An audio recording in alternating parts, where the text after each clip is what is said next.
Jack Murphy Stadium, the Denver Broncos and the San Diego Chargers on an absolutely gorgeous Sunday afternoon. And the tailgating full force today as the fans get ready for this shootout in the AFC West, Randy. And it is, not only is this the most competitive division in the AFC, I think it's the best in the NFL.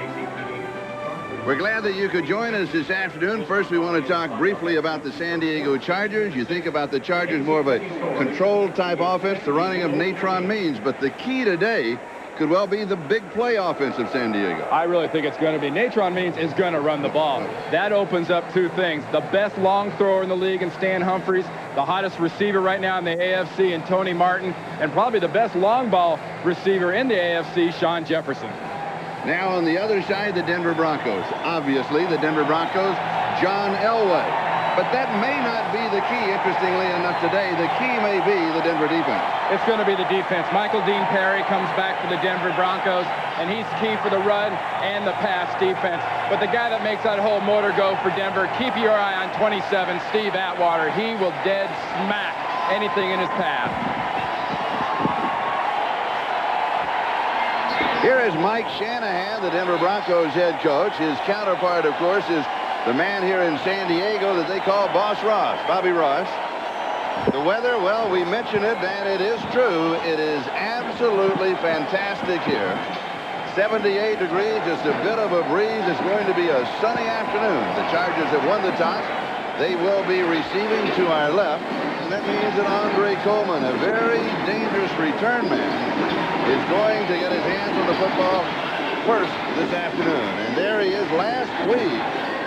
Total kickoff and punt returns, including an 88-yarder for a touchdown. He totaled 208 yards. A real factor today, Charlie, is going to be that heat. It is warm down on that surface. I was just down there about 20 minutes ago. The key for the Chargers, like we mentioned earlier, if they can get Means going, if they can physically take control up front, they can wear this Denver Broncos defense down. Not a cloud in the sky. Very sunny and, as you said, very warm. And on the field, as we look down from high above San Diego Jack Murphy Stadium, it'll be close to 100 degrees before the afternoon is over. Yeah, and don't buy all that sea breeze stuff you hear about San Diego either. Back here in Mission Valley, inside this stadium, it doesn't get in here a whole lot. No, we're inland. Jason Elam to kick it away, and we are underway. Here is Coleman from the 5. He's to the 15, the 20. And is hit, spins away, breaks the tackle. Flag is down, 45, 50. Down the sideline, 30. He cuts back, 20. 10, 5. End zone. Flag down. They're going to mark him out, Charlie, on the 41-yard line. But also a flag back at the 29. 95 yards if it stands. Holding, they'll bring it back.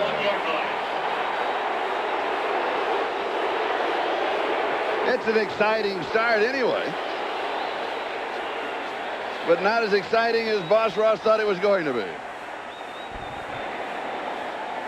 It's a great confidence boost for Andre Coleman. He needs something like this on a kickoff. Holding number 51 on the return team. 10 yards, first down. Holding on the linebacker David Brandon, a member of the special team, and here's the run down the sideline. Oh, this guy's got the jets, Charlie. He gets out in the open, he's going to be gone, but this sets up an old nemesis so far in 95 for the San Diego Chargers. Instead of having great field position down on the Denver 41-42, once again they are backed up inside the 20-yard line. This is the same thing that they ran into last week. Their field position, through like the first 3 quarters, was about the 20-yard line. Yeah, before Andre Coleman and his punt returns really kicked in, it's been a factor because it limits what Ralph Friedgen, their coordinator, can do with the passing game. It almost says, I got to blast it out for a while with Means. So we'll set it at the 19-yard line, and it's first down. And Humphries comes out throwing, and he is sacked. Dan Williams gets him. He comes in over Harry Swain. Well, this is a general jailbreak. Watch Williams, 90, left side of the screen. Brock barely gets a hand on him. He's gone. Fletcher meets him at the quarterback. This is not the way that Stan Humphries wants to start this offense with a deep shot like this. And, you know, here's a guy that's really starting to come on for Denver is in Dan Williams. You know, a high draft pick, had an injury problem. But the last 2 or 3 weeks, he's been every bit, if not more of a factor than Simon Fletcher on the other side. Right back at the 10-yard line, second down and 19. Ronnie Harmon is in. He goes left, comes back right, comes across the 15 after about the 17-yard line. And with all the excitement of the opening, we haven't had a chance to look at the offensive set of the Chargers. Here's that offensive line. Finally, almost healthy, finally together again. And they need to be together, particularly because of Natron Means, because that is such a coordination, and Natron late to training camp, so they're rounding into shape about this time.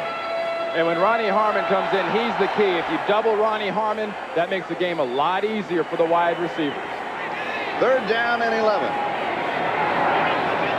Humphries to throw on third down. There's 3 wides.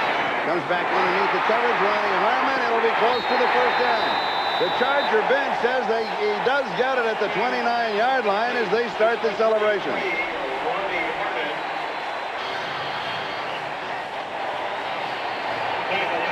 Let's check out the defense of Denver. This is their front four. The return of Michael Dean Perry. That is good news for Bronco fans. And in that secondary, those safeties, they are awesome. Braxton and Atwater. And you saw right there on that third down why when Hilliard and Jones come in, the challenge is you better keep track of Ronnie Harmon. 29-yard line. It is a first down for San Diego. Opening drive of the ball game. We have no score. And here is Natron Means. Starts left, cuts back over his left tackle. And he's going to pick up about 3 yards on the play to the 32-yard line. It is second down and 7. He runs into the arms of Simon Fletcher and Britt Hager. Hey, you'll notice all day long when this guy gets the ball in his hands, very, very rarely, I don't care who hits him. If you don't have more than 2 people hitting him, he is not going back when he's running. Natron Means runs with all 245 pounds between his forehead and his shoulders when you're a defender hitting. Outstanding outing against the Eagles last week, and that was in the rain. A very slick turf. He's out to the 34-yard line. So it's good for a couple more. It'll be third down and 5. Fletcher again on the tackle, and that means that the Chargers will now come out throwing, and they come in with Harmon and a pair of wide receivers.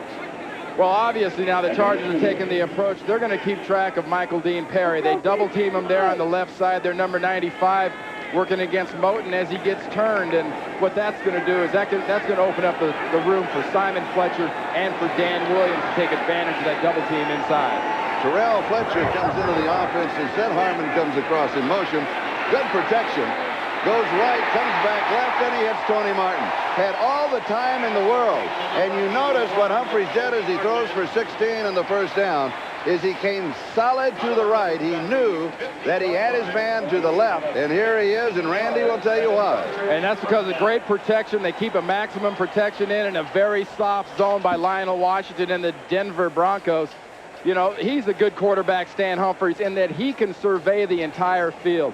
His defensive coordinator, Ralph Friedgen, says he's the best at that I've ever been around. He sees every 11 defenders. This time he saw Tony Martin, 50-yard line, first down, San Diego. No score, opening drive, 11:40 left to go, first period. Little play action fake, going deep, has to split the seam, and it is incomplete. Tony Martin picking up the coverage at right corner for the Denver Broncos was Lionel Washington, and they just misconnected. Had maybe a step on him, but that was it, second and long. Well, it doesn't take long for Stan Humphries and the Chargers to say, okay, let's see how things are working, how much shopping can we do downtown here? And you saw both safeties, Atwater and Braxton, short inside. That's going to be critical. Watch those safeties. Opening, you talked about the big play offense of San Diego, and there we saw Fletcher. Nobody throws that deep ball better than Stan Humphries. A lot of that credit goes back to his Redskin roots.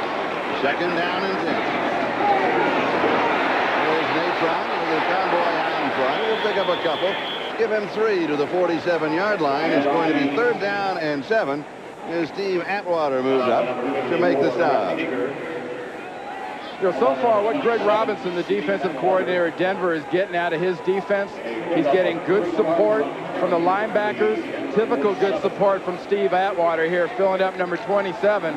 Little good support from the inside, make a hit, but he's also getting third and medium to long. That's what you want as a defender. So far, though, they have not stopped. Quinn just kept on. Chargers have converted on 3rd and 11 and 3rd and 5. He goes deep and he overthrows Tony Martin. That was 3rd and 7, and Martin was behind the defender, and he simply missed him. It'll be 4th down. Well, that's what calls for an incredible touch pass from the quarterback. Stan Humphries last week against Philadelphia completed one of those beautiful passes. Did not have just a little bit too much zip and not enough float.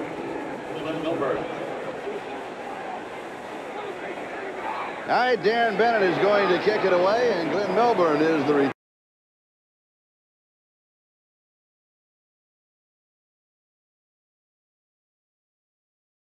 man for Denver. He is just as dangerous.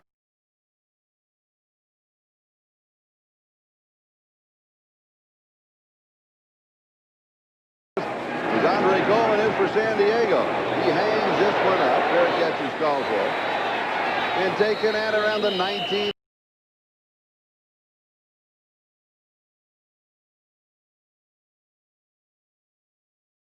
The 20-yard line. We have no score. We'll step aside for a moment. We'll be back to San Diego.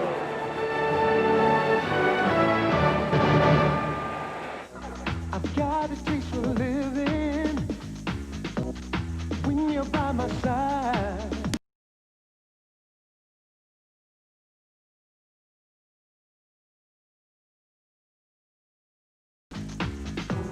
Must be what the doctor ordered. Dr. Pepper's on.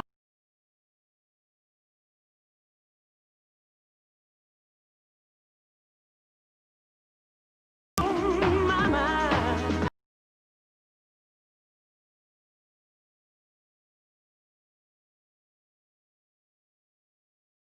You're the part of me that's the heart of me. Dr. Pepper, you're a part. Dr. Pepper, you're a part of me.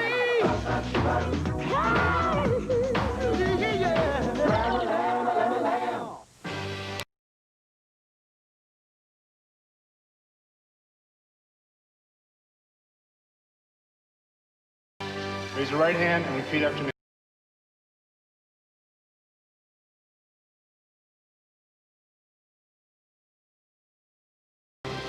I, from this day forward, you will be the most important part of the toughest, strongest, smartest army in the world.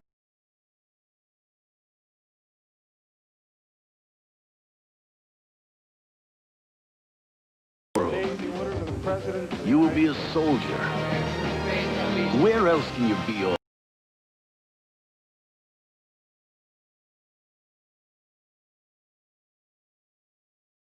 this and earn this? $30,000 for college.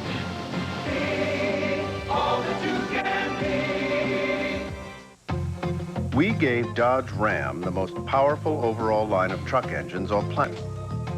A driver's side airbag, the option of 4-wheel anti-lock brakes, a cab designed to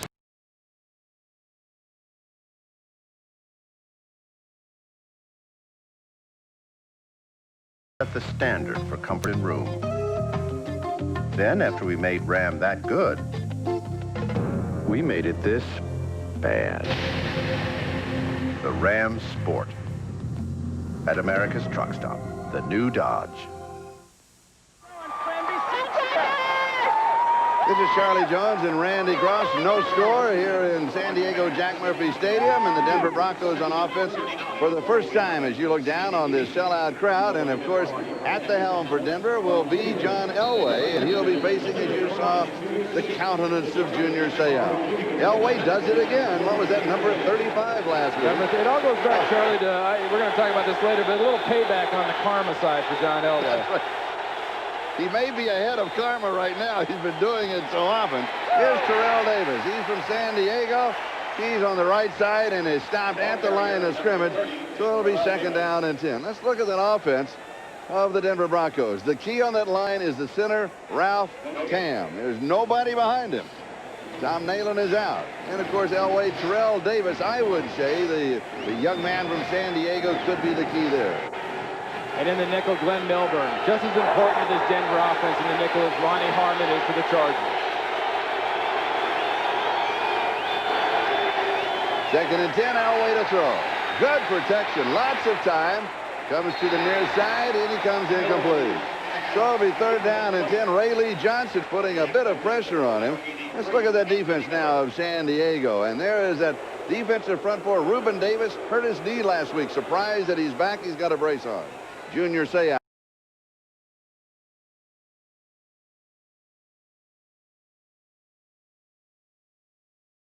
Number 55. He's everywhere. Well, John Elway will go after the rookie. He's got to. It's kind of an obligation for a veteran quarterback. But the key for that group there, when they go to that dime-type defense, they got to have pressure on John Elway. Otherwise, he'll just carve Dave Adolph's defense up.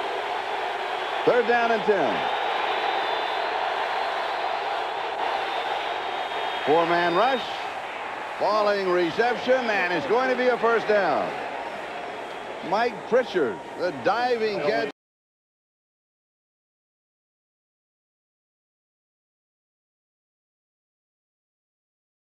At the 30, he goes to the 31-yard line. You ready? He needed.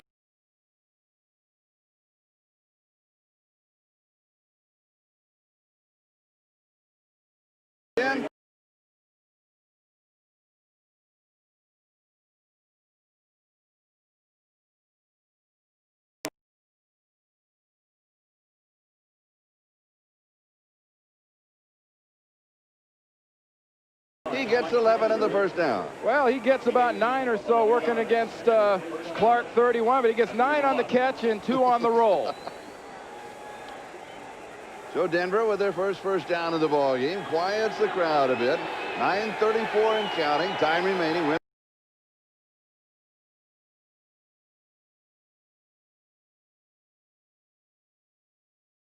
The first quarter, we have no score. Elway play action. Comes deep over the middle. Pass is complete. 50-yard line. And it's a back-to-back 1st down. As he goes to Jerry Evans, the number 2 tight end behind Shannon Sharp, who is bothered by that ankle injury. Sean Gale with a tackle, 20 yards. You're going to see a lot more of Evans, especially over the middle where this big, sturdy kind of a stud tight end can do his most business. Does he do it here? He gets there. He's a great big target. Elway hits him in the chest. Here's your pass rush matchup I was talking about. Zimmerman working against O'Neal. Remember, Zimmerman's a little...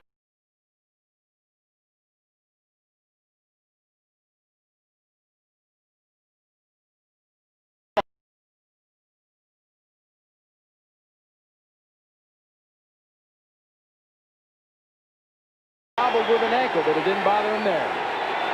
1st down, 50-yard line. Back to the ground. Is there anything there? Terrell Davis will try it. Junior Seau says no. Into San Diego's matchup. Well, it's kind of a pom-pom day for Junior. You can usually tell early if he needs to. Pom-pom day? Well, that's when he gets out there and starts cheerleading and jumping up and down.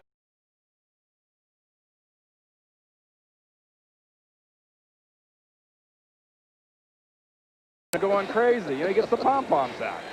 But, this guy, if they put him in the middle, they let him run to the ball.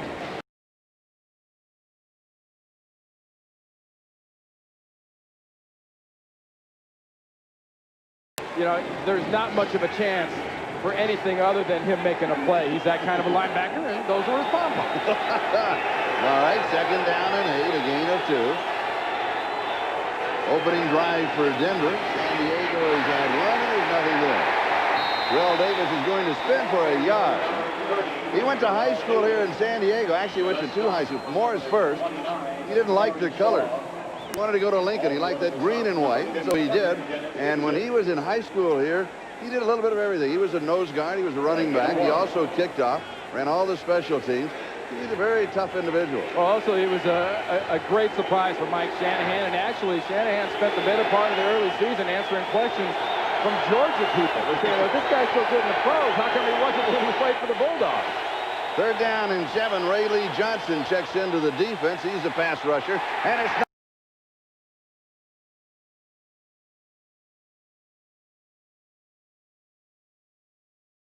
knocked away by Junior Seau. Pom-poms and all. Pom-poms out again. There's Junior Seau, and how he does that, it's his zone defense. He's matched up. He gets in the passing lane and just goes up after it. You know, John Elway is going to be looking to his right the entire way, thinking pass, thinking quick shot, and what he got was forehead. See, those pom-poms there, see those white and black pom-poms on the end of his arms? Those can hurt you. Those fluffy ones, they don't hurt you, but those say-all pom-poms will knock you out. Tom Ruin with the kick, straight up. He wanted just a little pooch kick. It's going to carry. Fair catch is taken just inside the 20-yard line, around the 19, 28 yards on the kick. And the reaction of Junior Seau as he pumps us to commercial. There are a lot of compelling reasons for buying a Dodge Ram. A potent line of Magnum engines, the most available towing of any pickup, payload capacity of up to 2.5 tons. But perhaps the weightiest argument is this. Dodge Ram has higher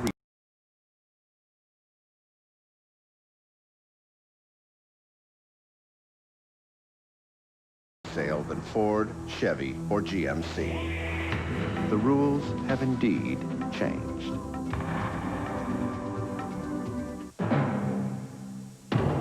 One of these hammers is jacketed in high-impact polycarbonate. The other one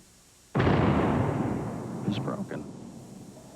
The fiberglass jacketed hammer from Stanley. Presenting the ultimate tire for your 4x4, the Michelin LTX. Michelin technology gives it a smooth, quiet ride. Yet it's tough enough, Michelin enough to get you through anything. No double teams. No home court advantage. No substitutions. No best of 7. It's Shaq versus Akeem. The Taco Bell one-on-one championship. No excuses. No problem. And now get your one-on-one championship commemorative cup free with the purchase of any extreme value meal. No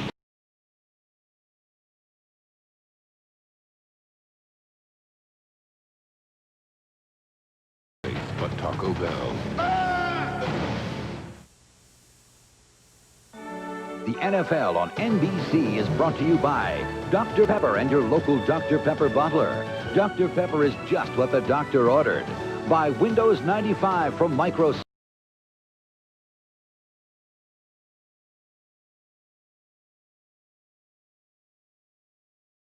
Where do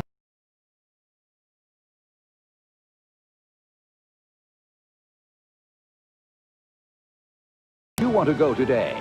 By Taco Bell. Tacos, burritos, nachos, and a whole lot more. And by the new Dodge, a division of the Chrysler Corporation. Welcome back to San Diego Jack Murphy Stadium. Chargers will start this drive from the 19-yard line. We have no score. Here's Natron Means. Has an opening, rambles for 10, 15. He's out to the 40. He's going to pick up around 25 yards.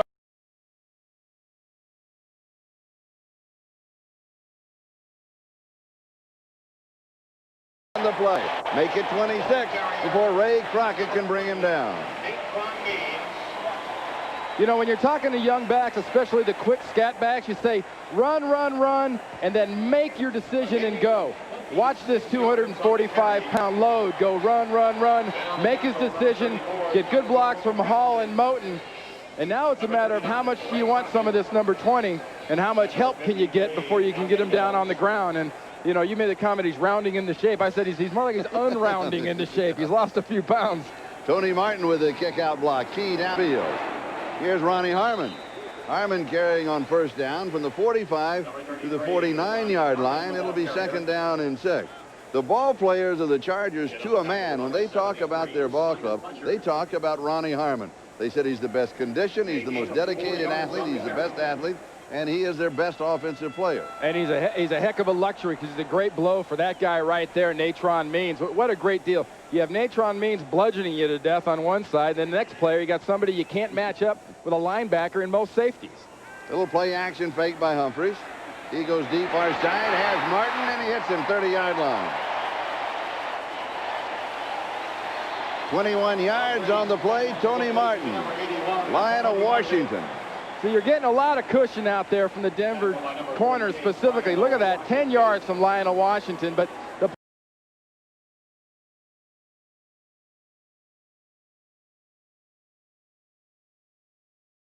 I want to make is you're going to see in this game some serious rotation on the footballs between Stan Humphries and John Elway. These balls get from the quarterback to the wide receivers in a burp. Tony Martin, 2 receptions in the game. That is 26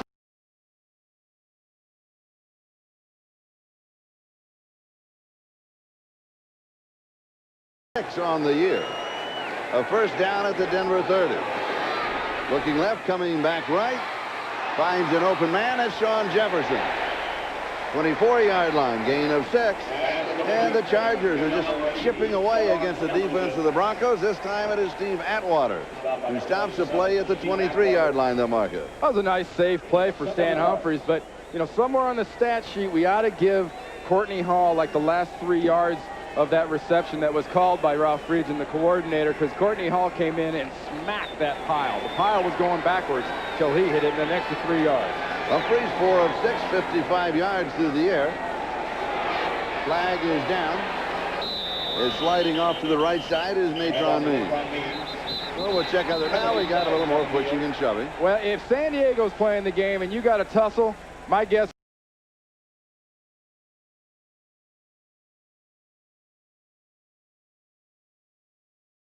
is Eric Moten's involved.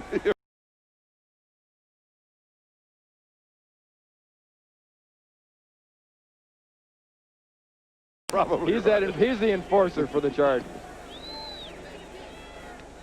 I think that's only the second flag of the ball game. And it's going to go against San Diego. The first one was on the opening kickoff return that nullified. A huge return. What a costly holding penalty.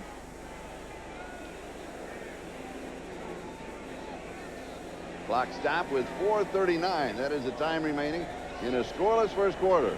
Holding number 77, offense, 10 yards.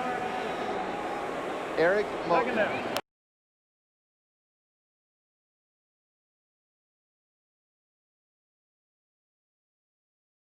Well, he's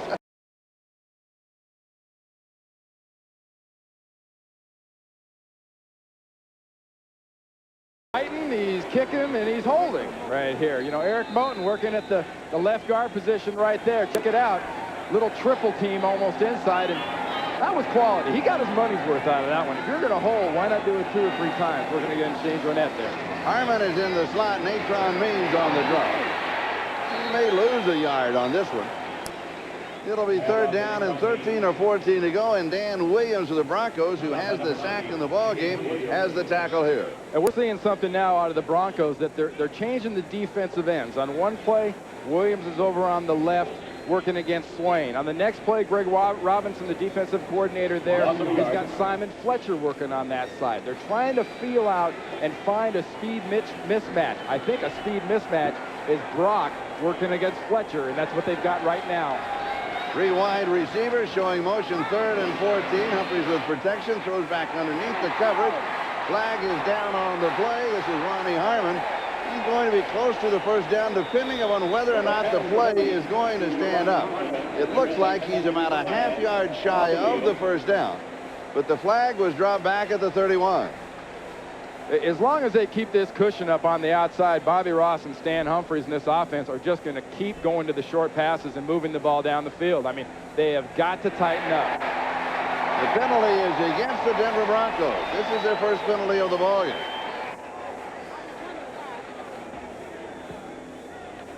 Now recall it was 3rd down and 14. It would be 4th down, We will maybe half a measure yard. to see if a first down is made. And then they'll make the decision of whether or not to make it 4th down and short, or to go down and have the down over again, which would be 3rd down and 9. I think I'd take 4th and short. What about you? I think with this offensive line and this running back and Natron Means and a big physical guy like a Shannon Mitchell at fullback, I go for the short. I think that means yes. Yes, I go for the short one. I take my shots to wear these guys down a The little bit. offside penalty is declined. It will be 4th down. Well, we all agree. So it's 4th down, about a half a yard to go, maybe a little bit less for the first down. Now, if I'm the Chargers, I'm checking out Michael Dean Perry. Let's see how good that knee is, because I put my big guys and I try to go face mask to face mask and torque that side. There he is, number 95. He's got natural leverage. He was born with leverage, but he's not real tall. Is reporting to an eligible position. Number 7. Vaughn Parker becomes an eligible receiver. As close as it is, I think Humphries will just go with the quarterback's knee. He's got a good gap off to his left. That's what he does, and he'll pick it up. Rarely I don't understand that sometimes what defensive coaches think. You know, Greg Robinson's got a 4th and short. What do? Look at this hole right here. I mean, if you're Stan Humphries and you only need about a football's length to get it, sure, they're going to slant and try to close it down, but you got 320-pound Moton going to be slamming that guy in the ear hole as soon as he slants. So, yeah, give him a bubble, give him a soft spot, give him the credit for taking it. 18-yard line, first down. On the delay, here's Natron Maine. Inside the 15 to the 14-yard line. That is 4. It'll be second down and 6. Now, the Chargers are in what they call the red zone, inside of the 20-yard line. We've had kind of mixed reviews inside the 20-yard line. Well, mixed reviews only because they've only got 2 touchdowns in their 6 trips down there this year. I think their best chances in the red zone, use this guy, because, you know, you talked about a delay play. There's 2 delays on that play. One is in the backfield, and one is on the defenders, because he keeps hitting these guys this hard. The delay will take effect later. Second down and 6. Here's Means to the left side. He's going to edge through for a couple of yards. It'll be close to the 12-yard line. It's going to be third down and 4. This is the 7th time this year the Chargers have been inside the opponent's 20. You mentioned the 2 touchdowns. They also have 2 field goals. They've been shut out 2 times. Yeah, I mean, time ran out the one time, Charlie, but, you know, inside the 20, I'm really a glutton for that. I mean, if I get in the 20, I think Bobby Ross thinks that way, and I really believe that Mike Shanahan thinks the way that I do, in that you've got to get a touchdown. Teams like Dallas, teams like San Francisco, they don't kick too much in this situation. They put it in for 6. The Chargers show 3 wide receivers. Stan Humphries turns around. He wants a timeout.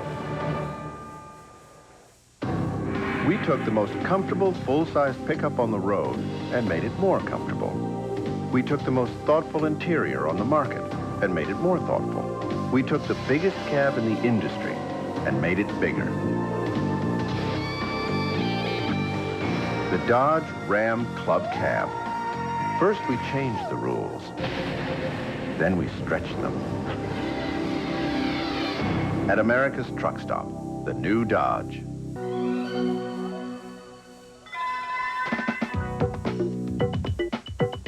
It used to be, when you took a computer on the road, it was difficult to link back to the other computers in your office.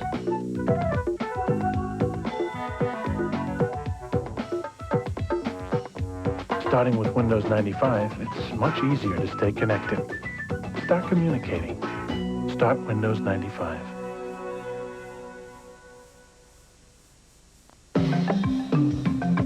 You ever hear anyone talk about life like you gotta chew it up and spit it out?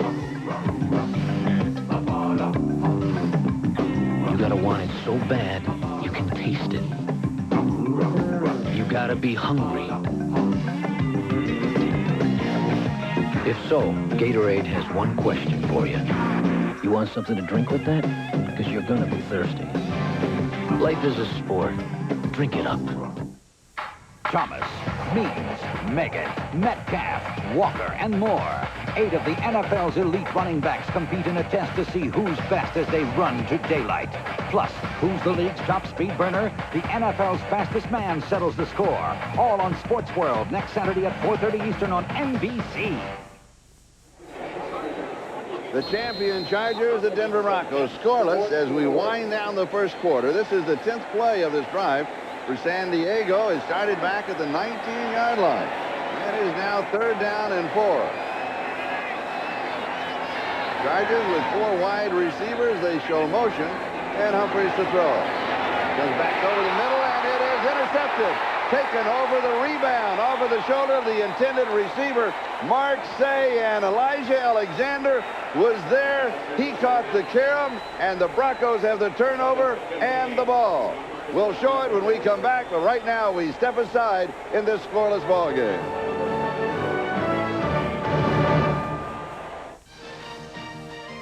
Liberty Mutual presents Legends of the Game.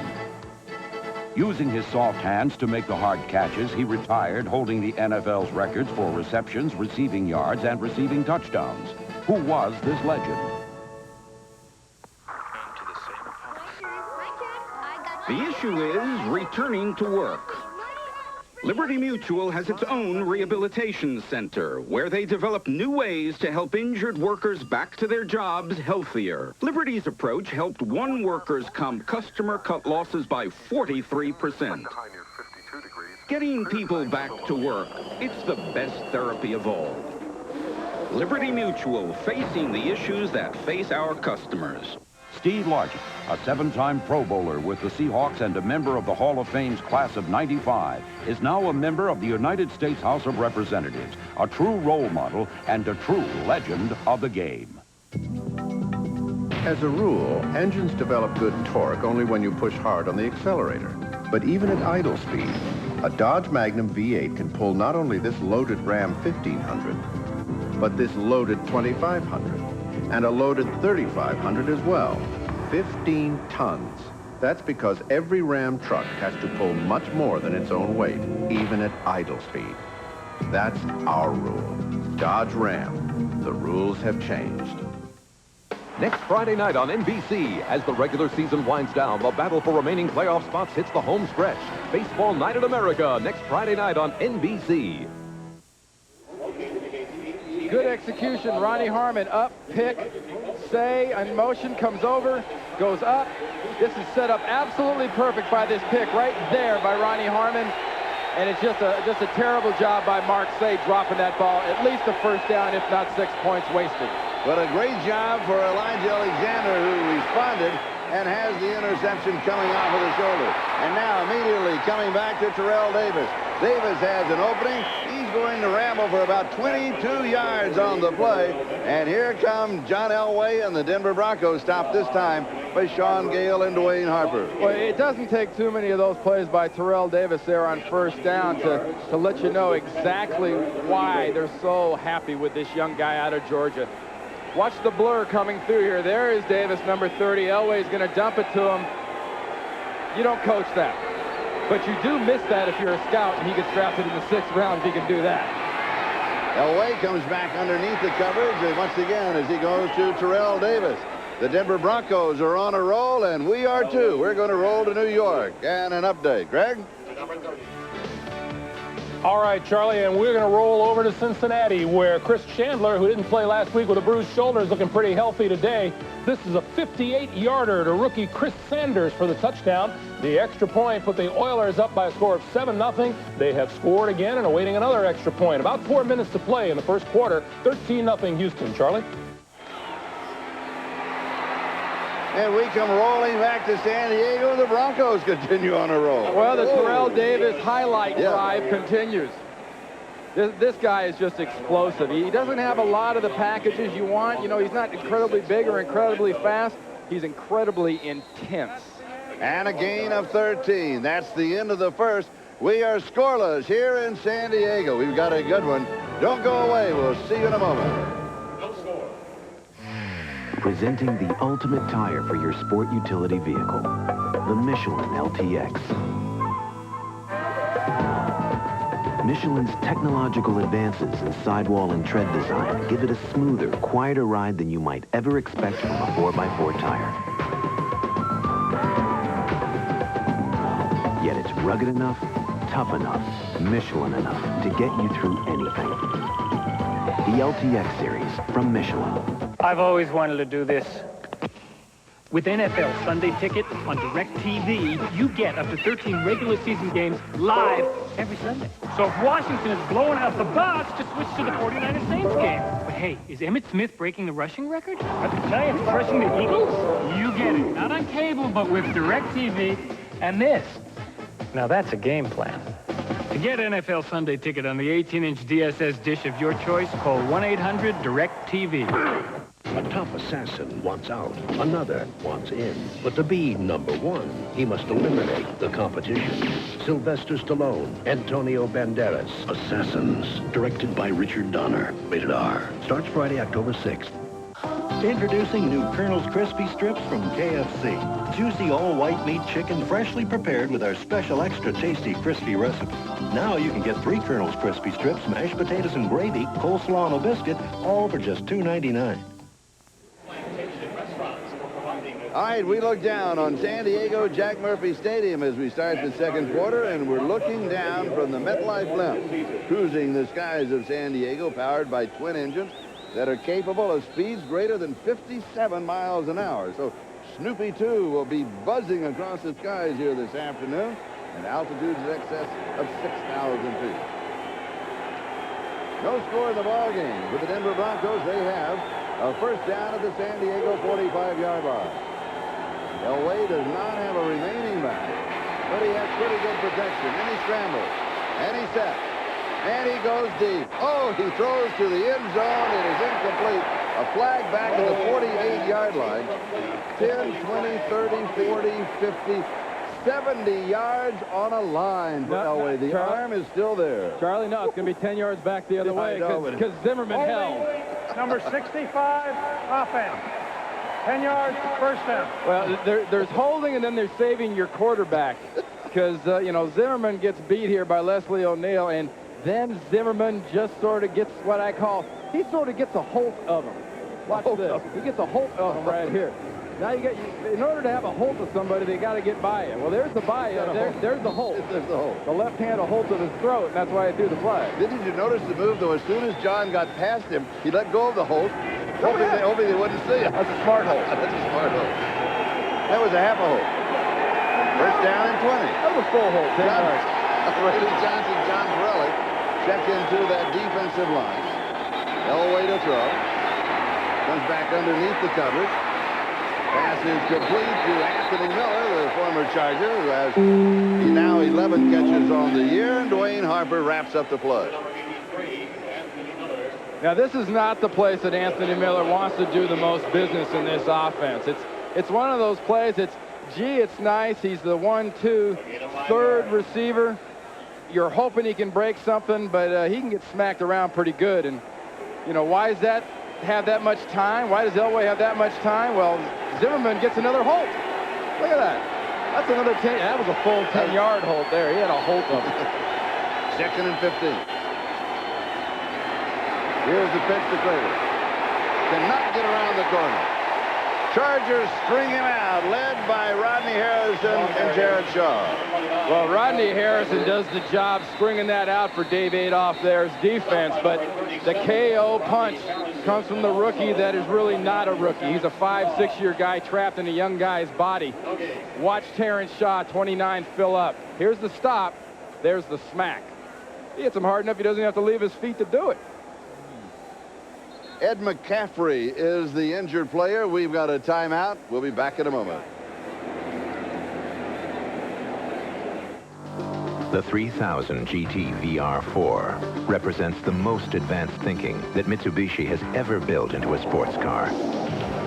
Of course, we're always open to new ideas.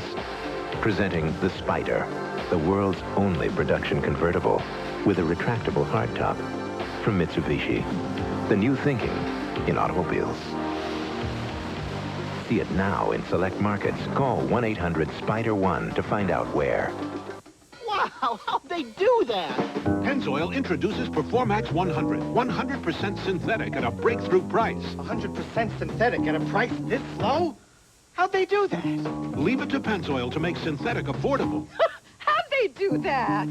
Hey, there's more. An extra $6 rebate on a case. Or $6 off on an oil change by the pros. How'd they do that? Engine problems? Before you try a tune-up, try gum out first. The solution could be less than $5. It's gotta be Domino. When it's gotta be now, and it's gotta be right, When it's gotta taste great to the very last bite, Domino's Ultimate Deep Dish Pizza. Thick, zesty with cheese melted to the edge. Buy any Ultimate Deep Dish Pizza at menu price and get an order of buffalo wings for $1.99. When you want it right away, it's zesty, fresh, and on the way.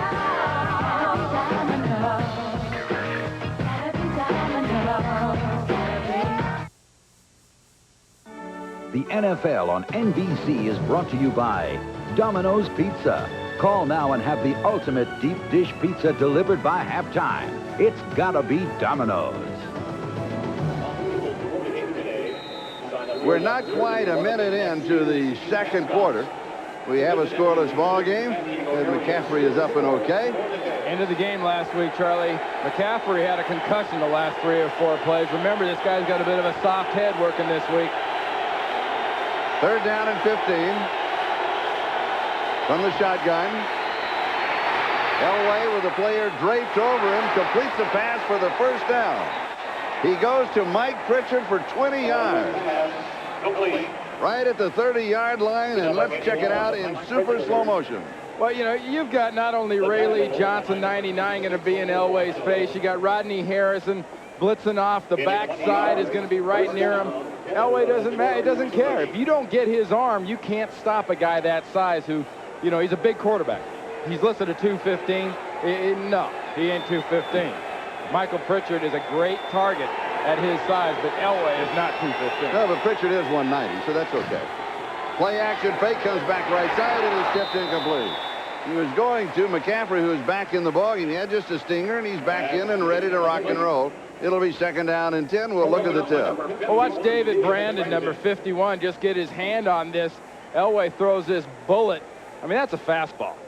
That's an accidental tip too. I'm not going to lie to you and tell you that was on purpose. Oh, I always do that when I'm looking away. That wasn't a tip. That was more of a chicken wing. 2nd down and 10, 30-yard line. No score. 12:58 left to go. Second quarter. Remember, this drive started with the interception back at the 10-yard line, and spinning up the middle is Terrell Davis.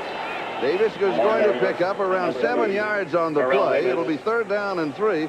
And in this drive that started at the 10, as you take a look at the pit frame, this will be only the 2nd time in the drive they will face 3rd down. Well, watch everything coming in this way. Watch the job that the Broncos do, picking up the blitz, picking up the quick run support there by Gibson, quick trap by Habib, and that is where Terrell Davis has been. He started this drive, 3 or 4 plays, big plays. They ignored him for a while, but the young man's back. They didn't need him till now. Good, quick, explosive running inside. 3rd down and 3.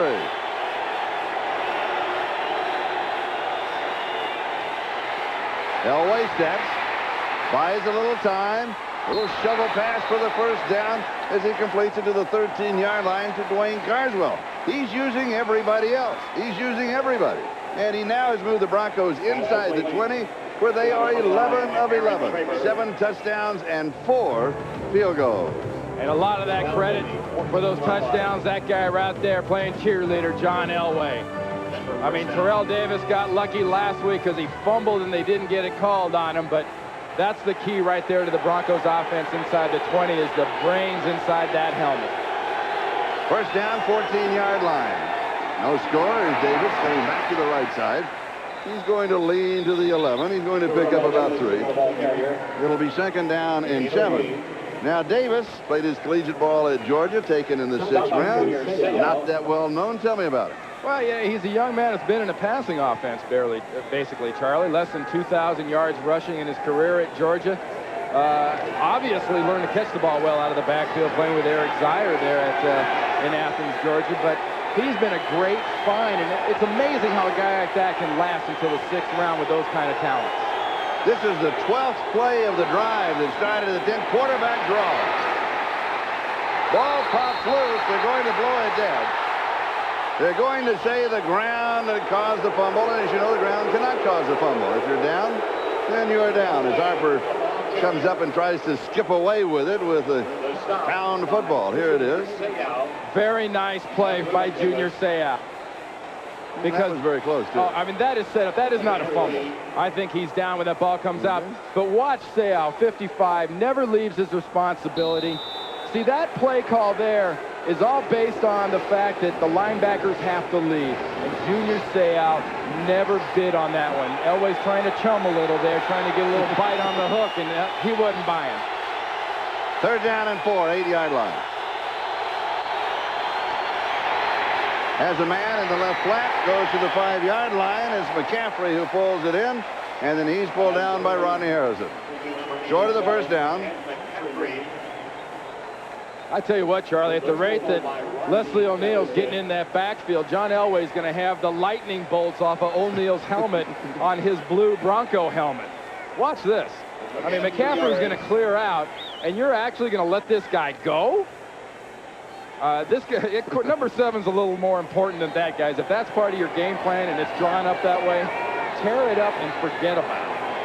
23-yard field goal attempt for the lead.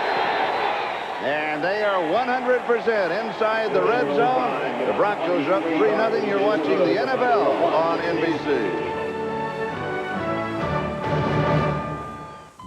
で、お子さんたち新しいコンピューター気に入ったの？それがまだ立ち上げてないんだ。何しろ僕は不器用なもんでね。うちじゃ千葉がみんなに大人気。IBM のホームコンピューター。CD ラムがついててソフトもいっぱいあるし箱から出してすぐ使えるようになってるんですよ。社員でもセットアップできるってわけ？腕はいらないのよ。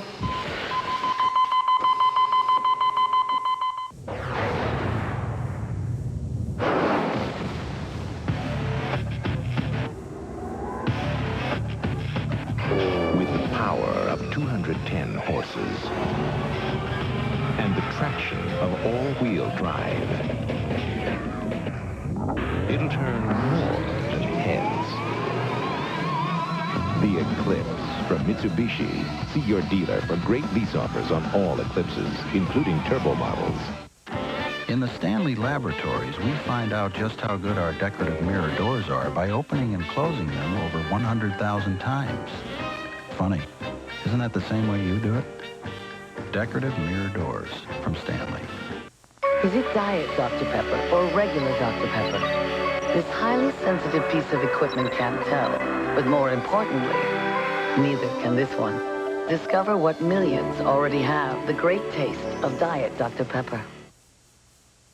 The NFL on NBC is brought to you by Dr. Pepper and your local Dr. Pepper bottler. Dr. Pepper is just what the doctor ordered. By IBM, solutions for a small planet. And by Mitsubishi, the new thinking in automobiles. Back here at beautiful Jack Murphy Stadium. And when do you know your quarterback's getting hurt too much? Well, when the defensive linemen start taking nibbles at him. That's not a gash. I think Leslie O'Neal might have a little skin between his teeth as many times he's getting shots on John. Here's Andre Coleman for the Chargers as he fields the kickoff at the 14-yard line. He returns it across the 25 to about the 27-yard line. So Denver is up in the ball game by a score of 3-0. That is courtesy of Jason Elam and a 23-yard field goal. The numbers on Stan Humphries. Well, it's interesting, Charlie, because we've seen almost an exchange of offenses here. We've got Stan Humphries and Natron Means throwing the ball down the field like you expect to see out of an old Elway offense. And Elway's offense is pounding the inside of the Chargers defense with Terrell Davis and throwing the short ones. And sort of like they switched MOs. And you saw the elbow of John Elway. You put a Band-Aid on it, you kiss it, you make it well, and you go back and play football. Here we go. Humphries, quick drop. Pass is complete. He goes quickly to Sean Jefferson. A little wrestling match along the sideline. He's going to end up picking up about 9 yards on the play before Ray Crockett can stop him. And those are some matchups I think that Stan Humphries and this offense really like, when they can get Jefferson and Martin somehow manned up on the outside against Ray Crockett and Lionel Washington. I think down the road, and you've seen it early in this game, they're going to try to get aggressive safeties up the field, and they're going to try to man up Ron Crockett or man up on Washington on the other side. 2nd down and 1. Humphries goes deep as a man misses him. It's Tony Martin. Martin was open underneath the coverage of Lionel Washington, but Washington, of course, would have had an opportunity to close back on him, and he's hanging that right arm, though, isn't he? He may have caught a stinger. Well, you know what? That sort of looks like he either caught a finger or his elbow. Number 70. Little funny bone action. Yeah, a little funny bone. Position. Number 7. Got it, man? Funny bone's getting sprained, though. See, watch the end. The right arm, helmet, right there. Simon Fletcher gets him on the funny bone, and there's nothing funny about that when it's yours. Vaughn Parker has checked in as an eligible receiver and stayed on the ground. He becomes, in reality, a third blocking tight end as Natron Means will pick up the first down. This is a little bit of a backup. Gail Gilbert is hitting loose on the sideline for San Diego. But I tell you, with Humphreys, the arms just got to fall off before they come out. Exactly, because especially when you got this guy, you got Natron Means. Why worry too much about how far you can throw it when he can just get into the backfield untouched and cause a defensive coordinator's nightmare having your DBs tackle this guy. And he just picked up 10 yards in the first down. Here's Ronnie Harmon. Harmon squirts through. And he's going to go for about 8 yards on the play. Elijah Alexander, who has the interception for the Broncos that set up their drive to a field goal, is there to stop it. Now here's a case where you draw this thing up. You say, running back, go here and go to the lane. See what you see. Go to the lane when it develops. Where's the lane? There's the lane right behind Big Ike Davis, number 73. Kakuzo, 68, the guard. I mean, great movement from a offensive line that, you know, people figure when you look at their sizes and their heights might move about as much as the guys on Mount Rushmore, but they can get out there. And speaking of movement, we've got a game that is moving right along. 7:43 and counting time remaining in the first half. Here's Ronnie Harmon is dropped by Alan Aldridge right at the 45-yard line. And right now, third down about 1.5 yards. Go ahead. Charlie, what Greg Robinson, the defensive coordinator, is getting out of San Diego on this drive is a lot less of the down the field cute stuff and more of the in-your-face stuff. To an eligible position. Number 7. And again, the Chargers with 3 tight ends, the third becoming Vaughn Parker, the tackle, wearing the number 7. I good bet the ball goes somewhere near Vaughn when he's in the game at tight end. They come to his side. And this will be close. Natron Means gets the call, and he should pick it up. As I said, he needed about 1.5 yards. He picked up 2. It'll be the first down. Alan Aldridge along with Dan Williams there for the Denver Broncos. Michael Dean Perry also had a piece of the action. Well, here's the case right here. Michael Dean Perry, 95, working right there. He hits the gap. He does a good job on Courtney Hall. And you see how when he slanted inside, it created a mismatch as far as angles went. That is what Michael Dean Perry does best. It's his quick explosion, and that's what's tested the most severely, and probably where he has the most doubts coming off that arthroscope on his knee is how quick and how explosive he can be. As I said, it was a first down, always trying to help the officials move the ball game along. Just outside the 43-yard line. Denver 3, San Diego nothing. The only scoring, Jason Elam. A 23-yard field goal, 6:53 and counting left second period. And that score, Charlie, coming off the real nemesis of the Chargers, and that is turnovers. They lost that opener to the Raiders. All the points came off turnovers. Here is the reverse to Sean Jefferson. Humphreys is the lead blocker. He cuts in behind him. Humphreys does not lay out that good a block this time. He's a pretty good blocker. He did a little screen and a little move and a little thing, and he stepped aside and said he's yours. No, Charlie, he's a great thrower, the best long ball thrower right now in the NFL, but no one will ever confuse him with a great blocker. Watch him coming up here. Here he is. What do I do? Don't hit me in the face. I missed him. Don't hit me in the face. I missed him again. He wasn't going to leave with that right elbow. He hit me in the face. Don't hit my arm. That's right. Remember, he was protecting that right funny bone. 32-yard line, first down, San Diego. Natron Means, right side, cuts back, has an opening, 20-yard line. Back-to-back first down. Let's go to New York. Greg's got an update for us. Greg, what's going on? I'll tell you, Charlie, it's Cincinnati. Houston off to a 2-touchdown lead. The Bengals come right back. Harold Green, 23 yards, just gets into the end zone. It's a 14-7 Houston lead on Cincinnati. They're into the second quarter now. Charlie and Randy, back to you. And Greg, here's the Denver 3-0 lead over San Diego, but the Chargers are driving. Natron Means now is averaging 6.1 yards a carry. 61 yards, 10 carries.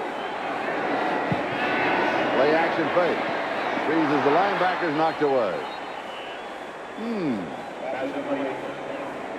He was trying to drop it over. Well, that's just the value of why a defensive line coach starting in training camp always tells his defensive linemen, if you can't get near the quarterback, all you really want to do is put those hands up in the air. And Dan Williams, you see there getting out for a little blow, did exactly that. He wasn't within 5 yards of Stan, but he's still the most critical player on that defensive play. He was looking for Shannon Mitchell. He couldn't find him. 2nd and 10. Has a man open underneath the coverage. Ronnie Harmon. Harmon slips it. No. Nice defensive play. Harmon almost slips the grasp of Tyrone Braxton, and Braxton simply would not let the ankle go. Good play. Well, there's tackles and there's grabs, and this is pretty much a grab. It's kind of like, you know, hooking a shark by the fin and being able to take it in. But he gets Ronnie Harmon. Ronnie Harmon, good job of faking him out. He faked him out with 98% of his body. That's right. that 2% happened to be the foot he couldn't get out of his arms. He's got a grip. He had a grip on that foot, didn't he? He won't let it go.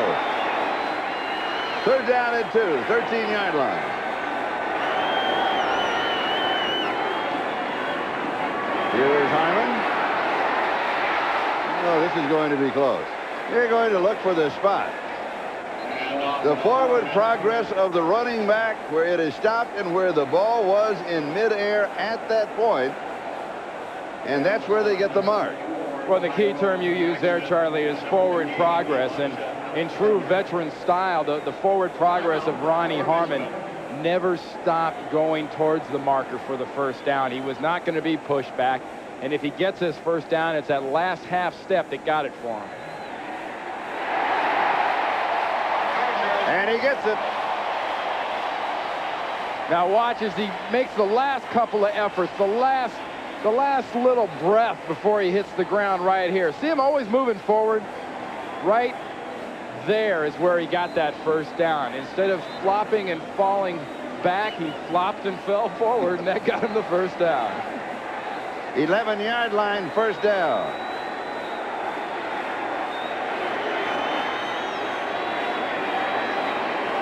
And here is Natron. Block goes outside by Ron Middleton, and he comes back inside of the block to the 8-yard line. That's good for 3. It'll be 2nd down and 7. Well, remember what I talked about earlier, though, Charlie. You know, here's the AFC's leading rusher. You're having problems in the red zone. You've already turned it over once today. What you need to do is the guy that's number 2 in the NFL, number 1 in the AFC there, you need to get him going running. He's running it between the 20s, but not running it from the 20 in well has put Stan Humphries in a bad position. Flag is down. Humphries has a man. Incomplete. He was looking for Ronnie Harmon. It's in the front corner of the end zone, but there was a marker on the play. 3:20 time remaining first half. Broncos offside. Little neutral zone violation. That's called read and pass, going for the quarterback and forgetting you got to be behind the ball. Offside. Number 95. Defense. Half the distance to the goal line. It'll still be 2nd down. Michael Dean Perry. Well, heck, he's not only in the neutral zone, he's darn near on the offensive line for the San Diego Chargers from that angle. And see that explosion. That is what Michael Dean does well. He did it from an illegal position that time, but what he does better than almost everybody when he's healthy is explode through the line into the backfield. 2nd down and 3 for the first down. It'll be 2nd down and 4, of course, for the score, and we'll take an isolated look at Michael Dean Perry. Well, remember what I just said. He explodes into the backfield. Watch where he comes as soon as he gets through here. Exploding over Kakuzo, crawling, biting, grabbing, and making the play in the backfield. It means that nowhere to go. And you see that helmet and forehead of the big number 95 a yard deep in the backfield, you're not going to make any kind of move or shake on it. 3rd down and 2. Here's Means again. Slides, cut back, dive, touchdown San Diego.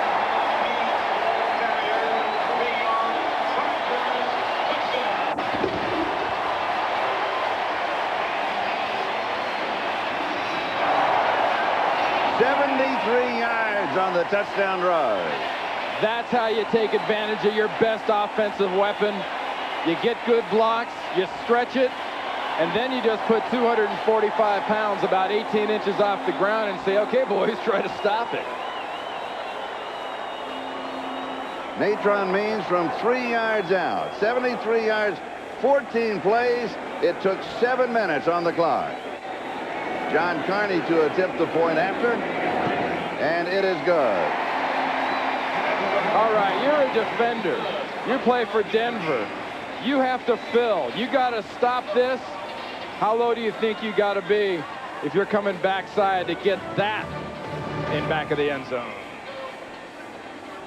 The enemy of international commerce used to be distance. Today, it's time.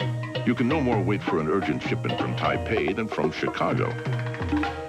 I need those samples. So only UPS now guarantees overnight delivery by 8 a.m. from business capitals worldwide. They're still on the loom in Hong Kong. And since time's your enemy... If I can't have them first thing tomorrow, I can't use them. At least you know who your friends are. UPS, 8 a.m. delivery from business centers worldwide. Geez, I gotta get to a hardware store. Building something? Sink's leaking. Sink's leaking. Talk to Bernie. Bernie? Bernie knows plumbing. Where does Bernie go? True Value. True Value. Official hardware store of the NFL. Official? Official. True Value, the official hardware store of the NFL. Yes, it's official. Get Easy Care flat enamel for $14.99 and this Rubbermaid tote locker for only $18.88.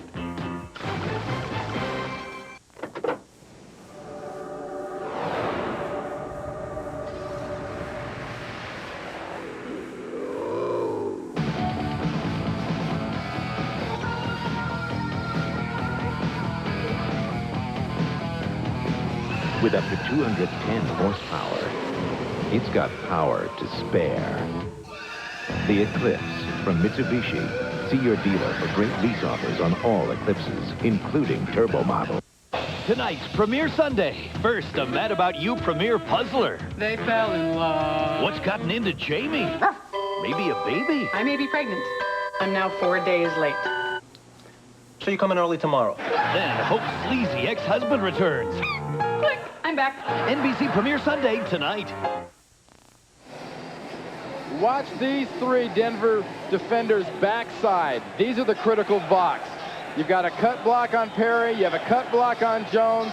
You got a good job by Davis. That's what sets up the soft spot backside for Natron Means to score. And Carney kicking off. Here's Milburn, and he is going to run it out a couple yards deep in the end zone. And he takes a gamble. It does not pay off for Denver. Rodney Harrison makes the tackle. And here's Alex Spanos and Bobby Beathard. They're enjoying the ball game and the lead, 7-3. Back in a moment. Visa, the world's #1 card, presents Number 1. As a rookie, he set a record for interceptions. Known more by his colorful nickname, he was a fearsome tackler. Who is the NFL's #1 rookie interceptor? In 1970, Elton's very first song went gold. Then, Rocket Man went gold. Then, 103 of his other songs went gold. And now that he's touring with 38 musicians and a small army of stagehands... And how will you be paying? Elton's gone gold. Money? Visa gold. Oh, we'll need 371 wake-up calls. After all, nothing's got the power of gold. He was known as Dick Night Train Lane, and he put many a ball carrier to sleep with his fabled forearm. In 1952, as a rookie, he set a record with 14 thefts to become the NFL's #1 single-season interceptor. Maybe you'll get a MasterCard, so you can use one card for practically everything. Maybe you'll get one because no card is more accepted. Or maybe you just like to save 15% on that altimeter compass stopwatch.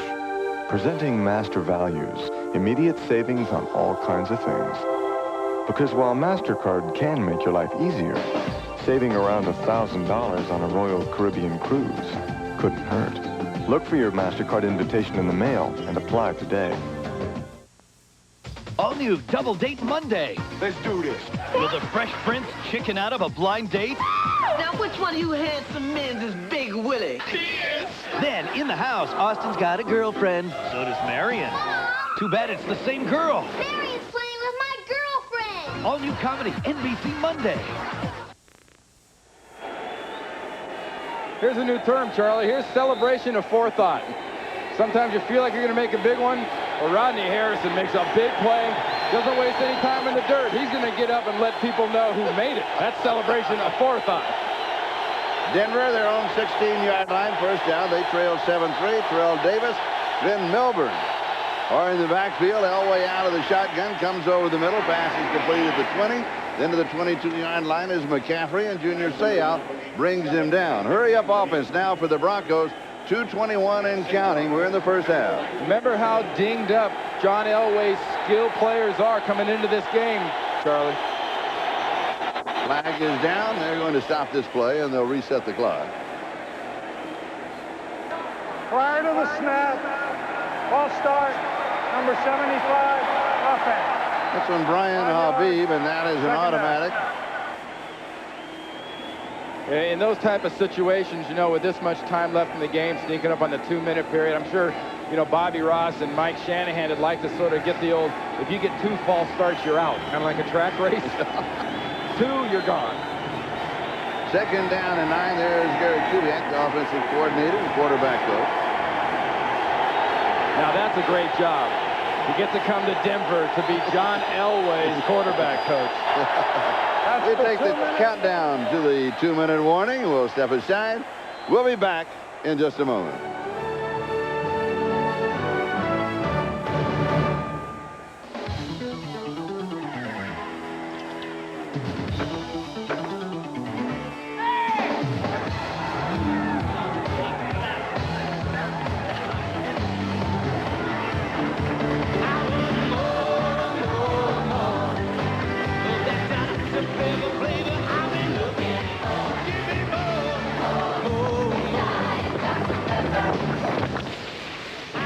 Dr. Pepper, the taste you've been looking for.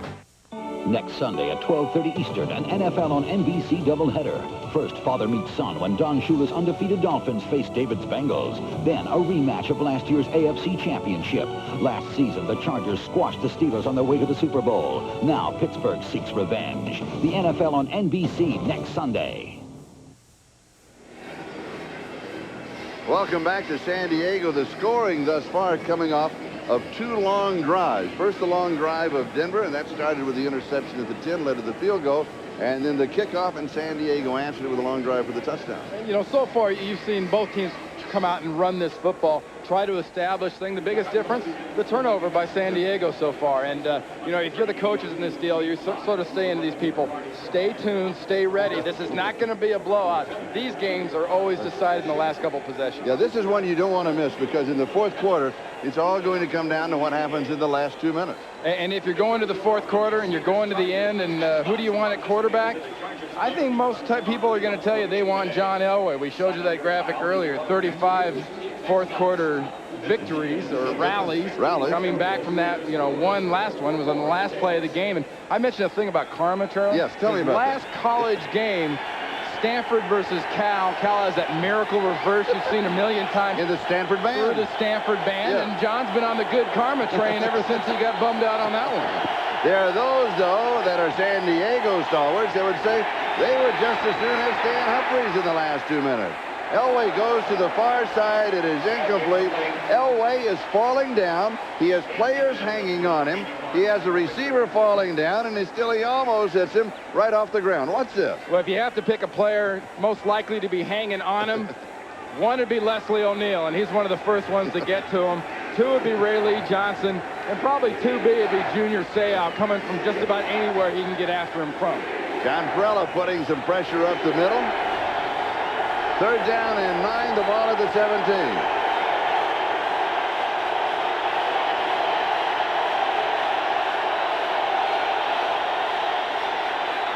Elway over the middle, a little behind the intended receiver, will be shy of the first down as Craver comes with the reception.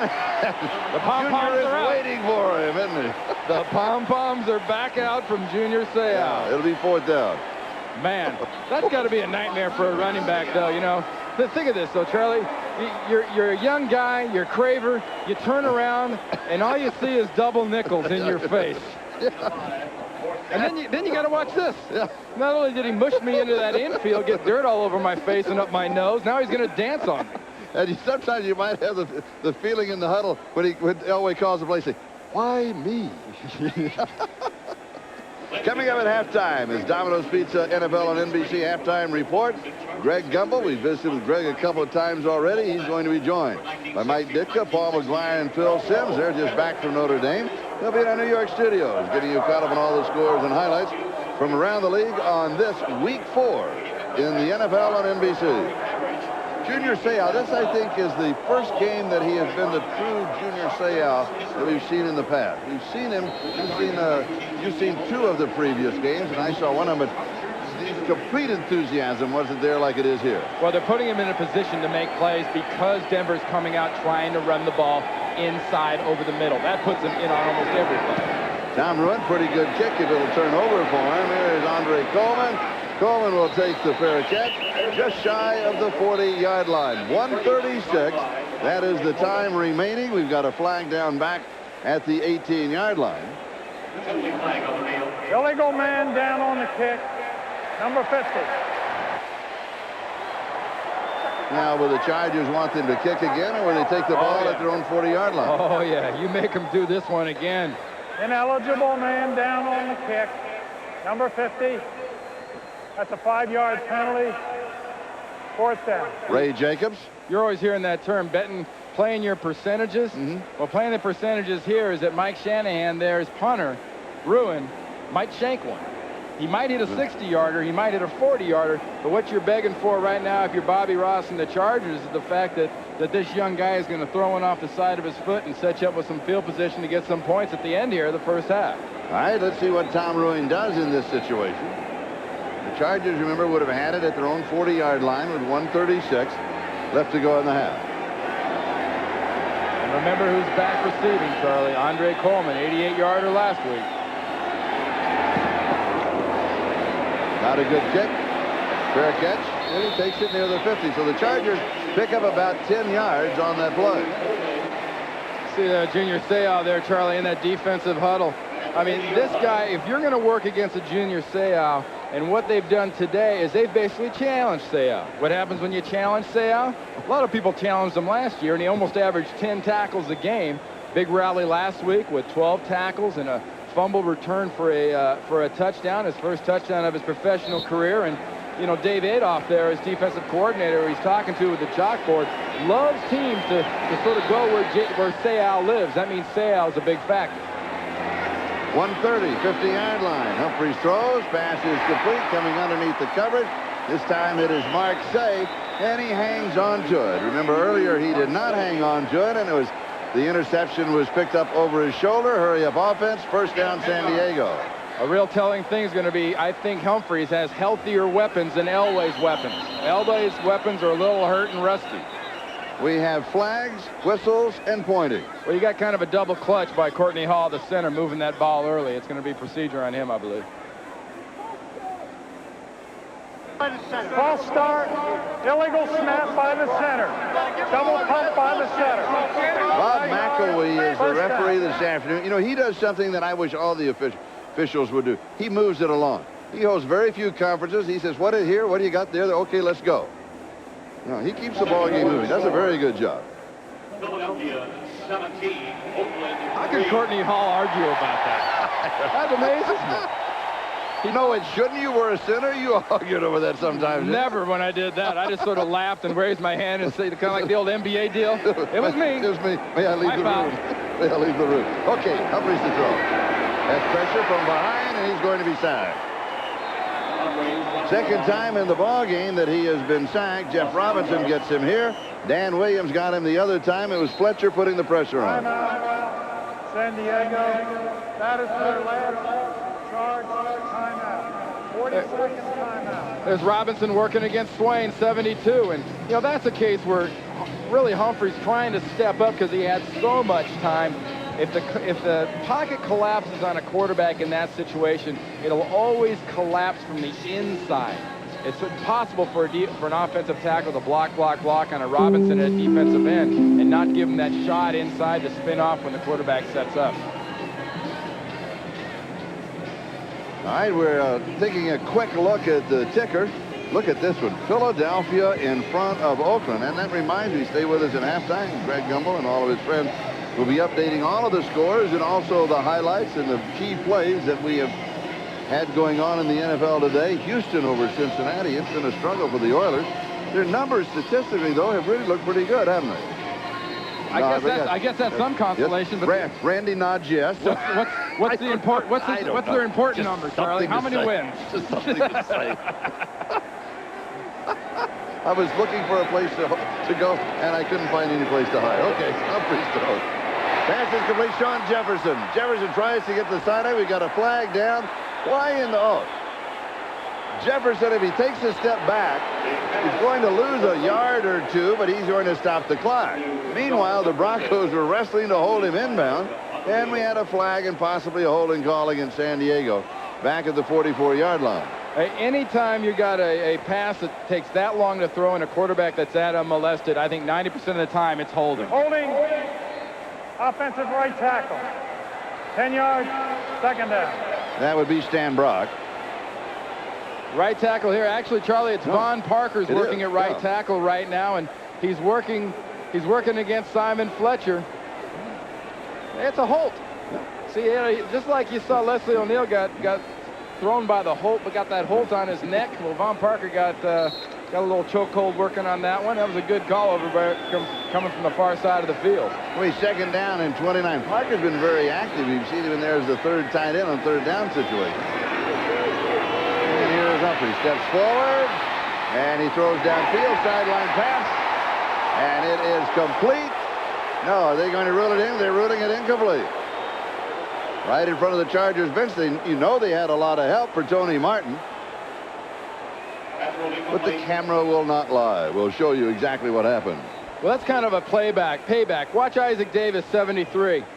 Reaches out and grabs Shane Dronette by the shoulder there and kind of keeps him from being able to get him at the end. And well, like I said, they didn't call holding, so we're back to the karma thing again. If you don't get the hold, maybe you don't get the catch. And you definitely don't get that catch when you get 1 foot down. Just get 1 foot down. Third down, 29. Humphries rolls, throws right side. This is Jefferson along the sideline. They said he is juggling it. So it'll be incomplete. They'll bring it back. And so the sideline attempts for the Chargers do not advance the ball. It's fourth down. They're going to kick it. Denver has 39 seconds. That's an eternity for Elway. That's good time for Elway. We mentioned about Elway's weapons not being healthy, but Stan Humphries' weapons there, his weapons might be healthy, but his weapons couldn't handle the high heat either time of those last two passes. Ben Milburn will try to return the punt of Bennett. There's pressure. He gets it away. It goes to the sideline, and it's going to go out of bounds. There were no flags on the play, and so Elway and company, following the 39-yard kick, will not have any kind of field position. As we look down from high above, Snoopy has joined us. The MetLife blimp, Snoopy 2, under the command of Captains Lee Bradbury and Matt Elkins. And the blimp typically cruises at a speed of 35, and as we mentioned earlier, it can go, maybe 65 or 70 miles an hour. And right now, right at 1,200 feet. Hi, Snoopy. I got news for you, Charlie. That's a great view. I mean, it's gorgeous. That thing is not going 65 with me in it. I'm sorry. It's not getting off the ground. Yeah, that's right. All right, 20-yard line. Let's see what Elway can do. Well, he comes out firing as expected against Anthony Miller. And Miller will go out of bounds, and he's going to stop the clock. 24 seconds. Miller will get some boos. He formerly played here, of course.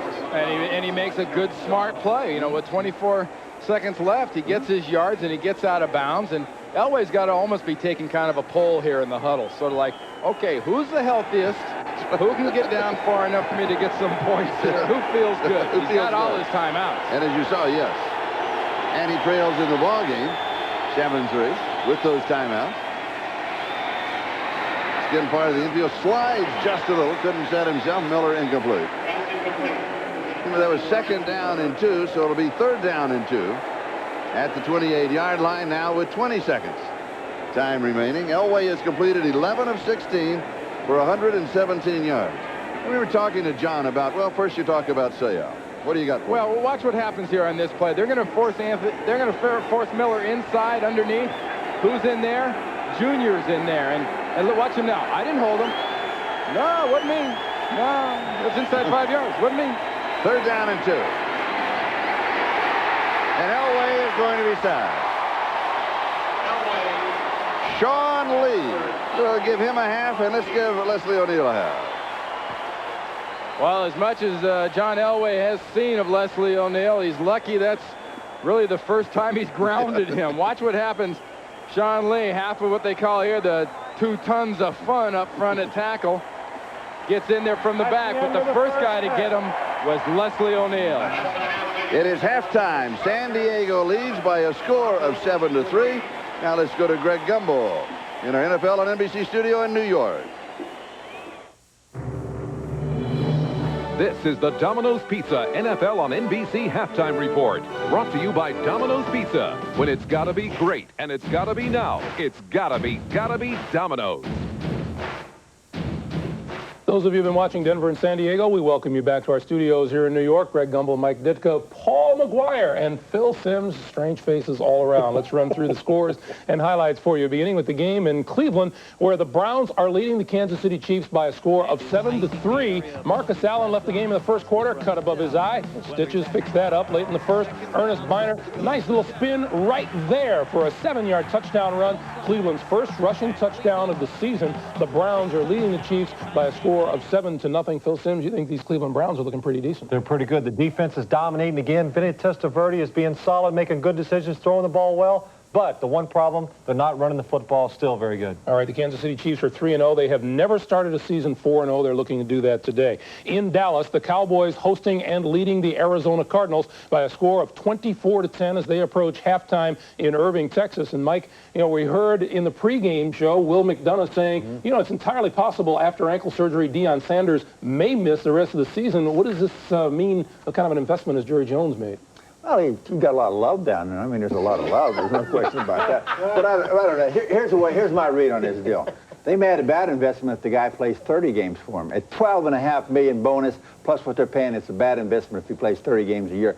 So if he doesn't play any, it's a real bad investment. All right, meanwhile, Emmitt Smith has scored 2 touchdowns in this game. It's his 11th straight game with at least 1 rushing touchdown. The Cowboys lead at 24-10. In San Diego, the game that you're watching, at halftime, the Chargers lead the Denver Broncos by a score of 7-3. This is your typical Rock'em Sock'em AFC West game, isn't it, Paul? Surprise, surprise, surprise. I mean, when you see the AFC West and these guys play, and I don't care even if Seattle's in there as bad as they're playing, they always seem to play each other so strongly.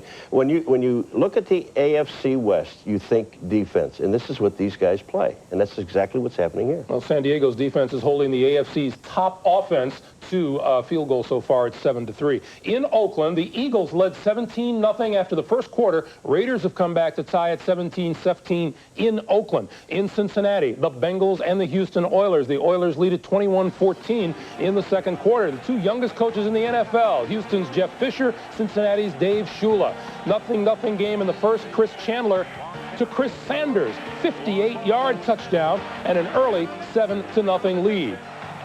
Then it was 14-7 in the second. Chandler caps an 11-play drive with an 8-yarder to Rodney Thomas for a 21-7 lead. Chandler's 3rd touchdown pass in the first half, but then Carl Pickens caught a touchdown pass from Jeff Blake, the 9th straight game in which he scored a touchdown pass, 21-14 Oilers. And in Atlanta, the Falcons hosting the Jets and leading New York by a score of 10-3. And for those of you who missed it, earlier today on NBC, the Ryder Cup, recaptured by the European squad in an absolute nail-biter over the U.S. Final score, 14.5 to 13.5. Within the last hour, the ceremony honoring the winning European team took place at Oak Hill.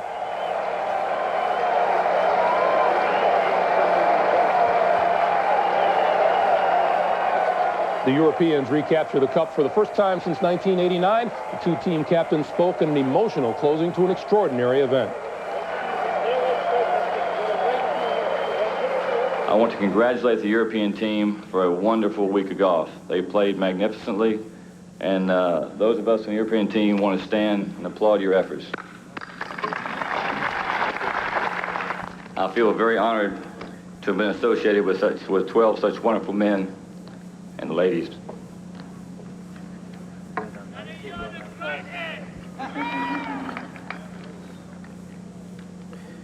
The last 3 days of competition were outstanding. Let me help you through this, Lenny. Been there, done that. Because I know how you feel.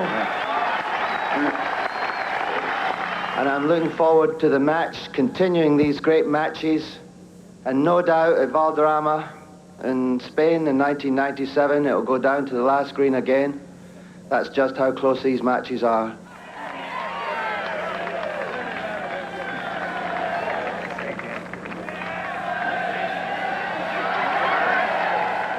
It marks only the second time the Europeans have won the Ryder Cup on American soil. When we come back, we'll have highlights of the 4 early games, including the Vikings routing the Steelers. We'll get to that after these words from your local station.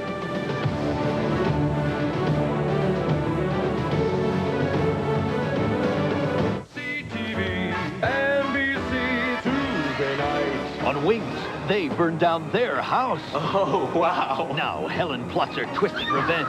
Don't ever cross me. And hey, that's Dennis Miller stalking News Radio's Phil Hartman. He's scared stiff.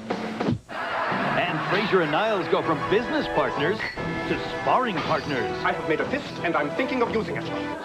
Then, from the guys who created Frazier, it's The Pursuit of Happiness. Must-see TV, NBC Tuesday.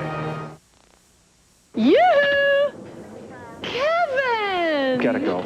So, what's this I hear about special deals for friends? Well, yes, on the 95s. It's the last of them. But I'm a friend. Don't I get a special deal? Of course, but you'll have to hurry. Come again? I said you'll have to hurry. That's what I thought you said.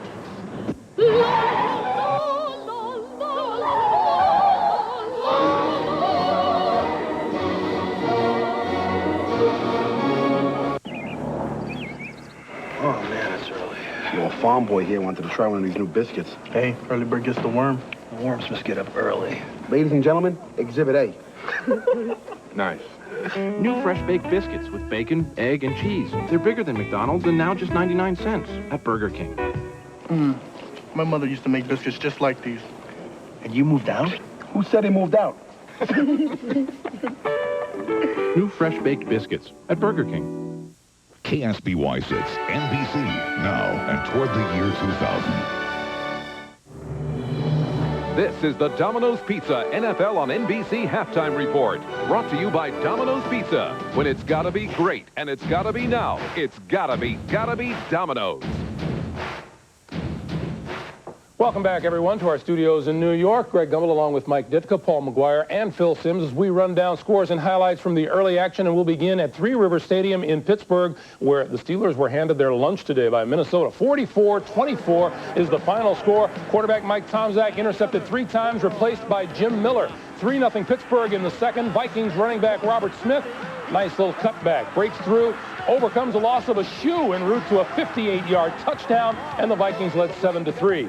It was 10-6 Minnesota in the second, late in the half. Bill Cowher livid after the Steelers were called for 12 men on the field. Vikings had missed a 48-yard field goal, wound up converting a 43-yarder, and Cowher begging the officials to look at a photo. First minute of third, Bam Morris with the carry. The ball pops loose. Corey Fuller recovers for the Vikings, 12 yards in the touchdown. 44-24, Vikings over the Steelers. Paul, what did you think about Bill Cowher's move? Well, you know, I think he should have changed quarterbacks a lot earlier than he did. But you're really finding out something in Pittsburgh, how valuable Neil O'Donnell really is to this football team. And one other thing, when you live by the blitz and the blitz only on defense, you're going to get burnt, and they got burnt today. Oh, they had the fewest turnovers in the NFL last year. They had 7 today. The Steelers did. The Vikings win at 44-24. In St. Louis, the Rams go 4-0 on the year. They beat the Chicago Bears today 34-28. Rams looking to go 4-0 for the first time since '89. Opportunistic defense here. The exchange between Eric Kramer and Rashaan Salam mishandled. Toby Wright picks it up and goes 73 yards for the touchdown, and the Rams led 7-0. It was 10-7 St. Louis. Chris Miller to Todd Kinchin, 6 yards out, 17-7 St. Louis. And Chris Miller having a good old time today. 17-14, Eric Kramer brings the Bears back, connecting with Michael Timpson from 12 yards out. One of 4 touchdown passes for Kramer. The Bears led 21-17. But on 4th and goal from the 1, the Rams take back the lead on this play-action pass. Miller to Marv Cook, 24-21 Rams. So St. Louis goes on to win it 34-28. and something that people didn't think would be possible. What are the Rams doing 4-0? Well, they're doing a good job. Rich Brooks, I talked to him earlier in the week. He's very happy with his defense. Let me tell you what happened today. They got 2 turnovers. They converted them to 10 points. So far for this year, they're 14-0 in turnovers. Over 3 games, that's 3+ a game. You should be 4-0. All right, Mike. In Tampa, the Bucs beat the Washington Redskins today by a score of 14-6. It was awful hot in Tampa today. How about 110 degrees and then some? 3rd and goal for the Bucs in the 4th quarter, 7-6 Tampa Bay. Trent Dilfer to Alvin Harper. Harper's right foot appears to be out of bounds. Harper argued and was ejected. It was called no touchdown. The officials reversed the call. Touchdown made it 14-6 Bucs. Time running out. Skins at the 1-yard line. Farrat has Cedric Smith wide open in the end zone, but can't make the play. Next play, 9 seconds left. Farrat picked off in the end zone by Martin Mayhew. The Bucs pulled off Washington 14-6, and the Redskins fall to 1-3. The Bucs are 2-2. In the Meadowlands, the New York Giants win their first of the season, 45-29 over the New Orleans Saints. Dan Reeves off to his worst start as an NFL head coach. Giants scored their first rushing touchdown of the year on their first drive. Rodney Hampton from the 1. Early in the 2nd quarter, the score was tied at 7. Jim Everett from the shotgun to Wesley Walls, 9 yards. Saints lead 14-7. Just before halftime, David Brown with a wobbler to Chris Callaway. Jimmy Spencer can't make the stop. Callaway takes it 38 yards. Giants regain the lead. They steamrolled in the second half. Rodney Hampton takes it in from 2 yards out, his 3rd of 4 touchdowns on the day today, and the Giants win at 45-21. What was the difference in the Giants today? Well, they weren't playing the teams they lost to the first 3 games. They were 8-1. Today, the New Orleans Saints had won a game, but the big difference, they just made plays on offense and defense. Dave Brown hung in there against blitzes, made good plays. Chris Callaway turns it into a touchdown. Vincey Glenn on defense. 2 big interceptions for points. All right, Phil, and our Domino's Pizza NFL on NBC halftime activities will continue.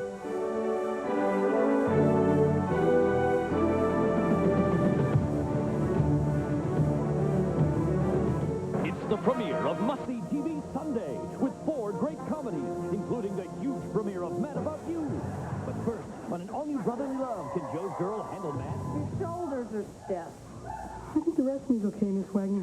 And it's an all-new Minor Adjustment. Wow! Then it's the season premiere of Mad About You, and there's really big news. I may be... We hung out with Brian Clancy on his last weekend as a single man. We chauffeured home the newlyweds after they left the reception, and we delivered all the wedding gifts, including the big one from Mom and Dad. GMC Sonoma, with the most powerful V6 in its class and a choice of 7 different suspensions, Sonoma is built for life. See your Central Coast GMC truck dealer today. The 1996 Summer Olympic Games, only on KSBY 6.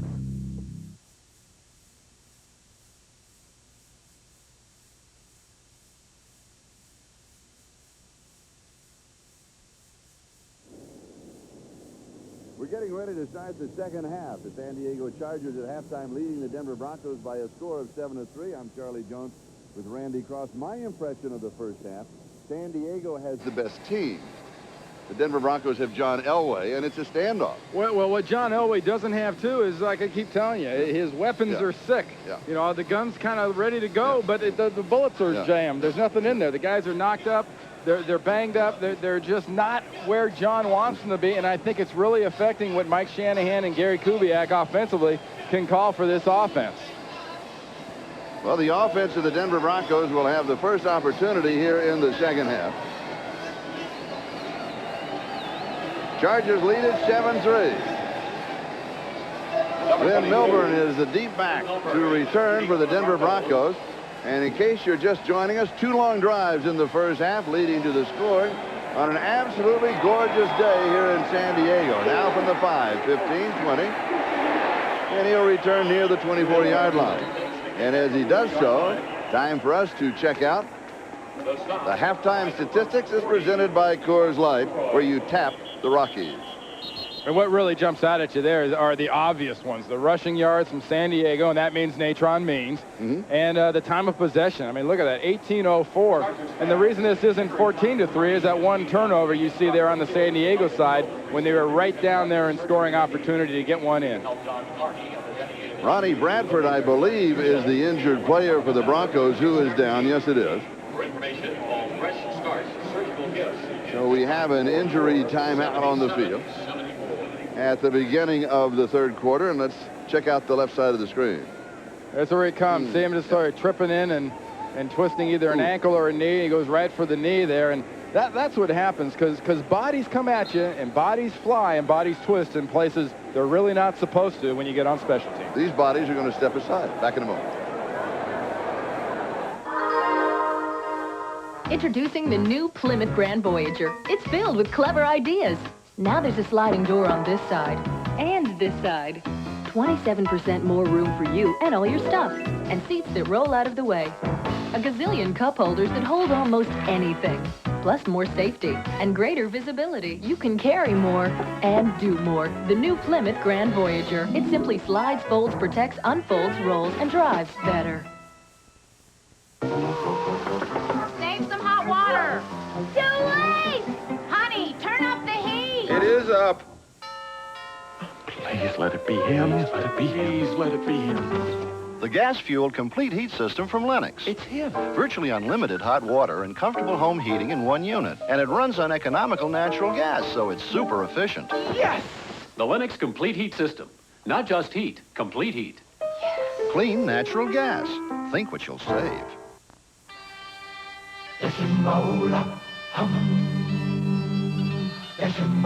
Inside every one of us is an athlete with a thirst for the game going on around us. It's life. And if you play hard at it, you get thirsty. That's why we make Gatorade. Hey, life is a sport. Drink it up.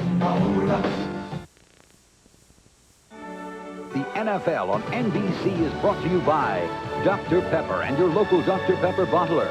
Dr. Pepper is just what the doctor ordered. By UPS, the official package delivery company of the NFL. By Coors Light, shipped cold to bring you all that is great about the Rockies. Tap the Rockies with Coors Light. And by the all-new Plymouth Grand Voyager, the next generation of the minivan. Denver starts the second half with a first down at their own 24-yard line. Elway pumps. He goes deep down the far side, and the double coverage intercepted. Picked off at the 42-yard line with a flag drop at the point of the interception. Sean Gale has the ball if the interception will stand up. That tells you something about the sick weapons that John Elway has at his disposal here. They're going to a real, reception, kind of a short pass guy, and McCaffrey all the way down the field. Pass interference, 29 defense. First down. On Terrence Shaw, it'll be a 34-yard penalty. And what a big play from the standpoint of you've got a fast young cornerback in Terrence Shaw that should not have to interfere to stay with a guy like McCaffrey. He doesn't have the juice, but look at that. He never even looks at the ball. The coaches tell you on defense to put your face in the numbers, but let's not get too carried away here. He takes him right out of the play. The ball is underthrown. It's uncatchable. That's McCaffrey never had a shot at that ball. That was not pass interference. You're right. Good call. A good call code. 42-yard line, San Diego. And rushing for the first down is Aaron Craver. Right at the first down stretch. Let's see if he does get it.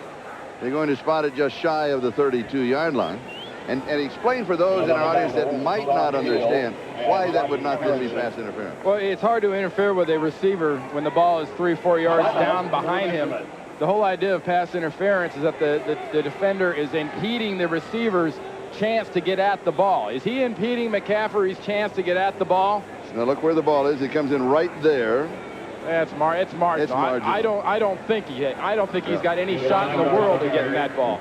But from an official standpoint, as they're going down the sideline, it's happening so fast, and it's almost like it's in the area, and they've got to drop the flag. Well, it's a bang, and right in front of him, he's watching a bear hug be put on by the cornerback. That tells him interference. He doesn't really see the ball, nor the relation to the receiver, I don't think. Good point. As you can see, it is second down in inches. 32-yard line just outside the San Diego 32. Chargers are up 7-3. Opening drive, third quarter, and we've got jumping. This will cost Denver 5. Jerry Evans got an early start. Prior to the False start, number 88 offense. In the heat of battle, 5 yards, from a player's second down. standpoint, is it easy to forget the snap count? It's not supposed to be. You know, it wasn't really easy for him. He didn't forget about it. He just thought it was a different one. It was on 2. He got to 1, and he liked it. He just started getting it. It worked for him. The other 10 guys didn't think so, but it worked for Evans. Maybe he figured they were late. He was wrong. Second down. Elway scrambles, buys some time, has a lot of area to roam in, and just kind of casually cruises out of bounds. He's got the first down at the 23-yard line. You know, John Elway early in his career, Charlie, I think earlier in his career, he casually cruised out of bounds. He's getting to the rumble stage in his career. You know, he's 35 years old. That's young. He talks about the fact that, you know, his knees are a little banged up, his body's a little banged up, and he did the smart thing because double nickels. Mr. Sayal was coming after him. That was why he rumbled out of bounds. With the pom-poms. Yes. He has both pom-poms ready for him. Yeah, he was on cruise control for 15 yards. We'll reset the chains. We'll be set to go. Clock momentarily stopped. 13:41. That is the time remaining. We're in the third quarter. The Chargers are up 7-3. The Broncos driving. And now we're set to go. Next week, Denver is at Seattle, and then they will be at New England, home to Oakland and Kansas City. San Diego is at Pittsburgh, at Kansas City, home to Dallas, and at Seattle. And then both of these teams in 5 weeks will come to their bye week. And here is a handoff to Craver, and he is wrapped up immediately by Leslie O'Neal. Well, right now, Leslie O'Neal's pretty much doing it all in this ball game. He's driving Zimmerman nuts with the outside rush. He starts at an outside rush. He reads run. See, I mean, that's getting rid of an offensive lineman the way it's supposed to be done. That Zimmerman never has a chance. You were an offensive lineman. How good is Leslie O'Neal as a defense? I think Leslie O'Neal, and the stats will tell you that from the standpoint of how many sacks he's had and how many game plans people build around his presence, is in one of the top 2 or 3 defensive ends in the game. Second down and 7. Throwing on the break, pass is complete. Flag comes flying. And McCaffrey with the reception, and they go right back throwing at Terrence Shaw. He is the rookie cornerback. And it'll be offensive pass interference. Well, remember I told you about the big possession receiver, McCaffrey? Offensive pass interference, number 87. 10 yards, second down. Big possession receivers are physical. Here's a case of being possibly a little too physical. See that right arm, little push off? That was a good technique. You know, Terrence Shaw told us yesterday that the young guys all get together here on the Chargers, and they play a lot of video games, and he says, I can practice my breaking on the ball and my defensive technique in a video game. And he says all the older players look at him and go, that's for kids. That's a video games. Oh, but you can't play video games. What's that got to do with football? He goes, hey, 24 hours a day, 7 days a week, I'm thinking football, either on the field or staring at a TV screen. That wasn't that bad a push-off, though. We see that all the time. Here's the draw. And it draws the crowd. Sean Lee just covering Aaron Craver like a cape. Yeah, the only thing that draw drew were flies. And that's a big old fly right there, 98. And we would like to welcome those who have been watching the Kansas City-Cleveland game. A bit of a technical problem there. We're glad that you could join us here in Southern California. This is Charlie Jones and Randy Cross. We have 11:47 time remaining. We're in the third quarter here. The Chargers are leading Denver 7-3. And this is the opening drive for the Broncos of the second half. It has sputtered a couple of times. It is now third down and 21 on the Chargers 34. Elway rolls right. Buying time, buys more time. Then he runs out of time. He throws it away. He avoids the lump. Look at him. He's carrying on a conversation with the Charger bench. He tells him, I can still do it. Watch Pritchard go down here, go inside, and then go out. But Elway, the entire way, as his protection breaks down, he's looking for Pritchard to do something. See this? He falls down. That's who Elway's looking at. Pritchard falls down, can't turn around and see his quarterback. That's a case of a sick weapon in Pritchard with a bad quad not being able to react to his quarterback. A 52-yard field goal attempt And he has it. Jason Elam hits from 52 yards away. The Broncos pull within one. We've got a 7-6 ball game. No double teams. No home court advantage. No substitutions. No best of 7. It's Shaq versus Akeem. The Taco Bell one-on-one championship. No excuses. No problem. And now get your one-on-one championship commemorative cup free with the purchase of any extreme value meal. No place but Taco Bell.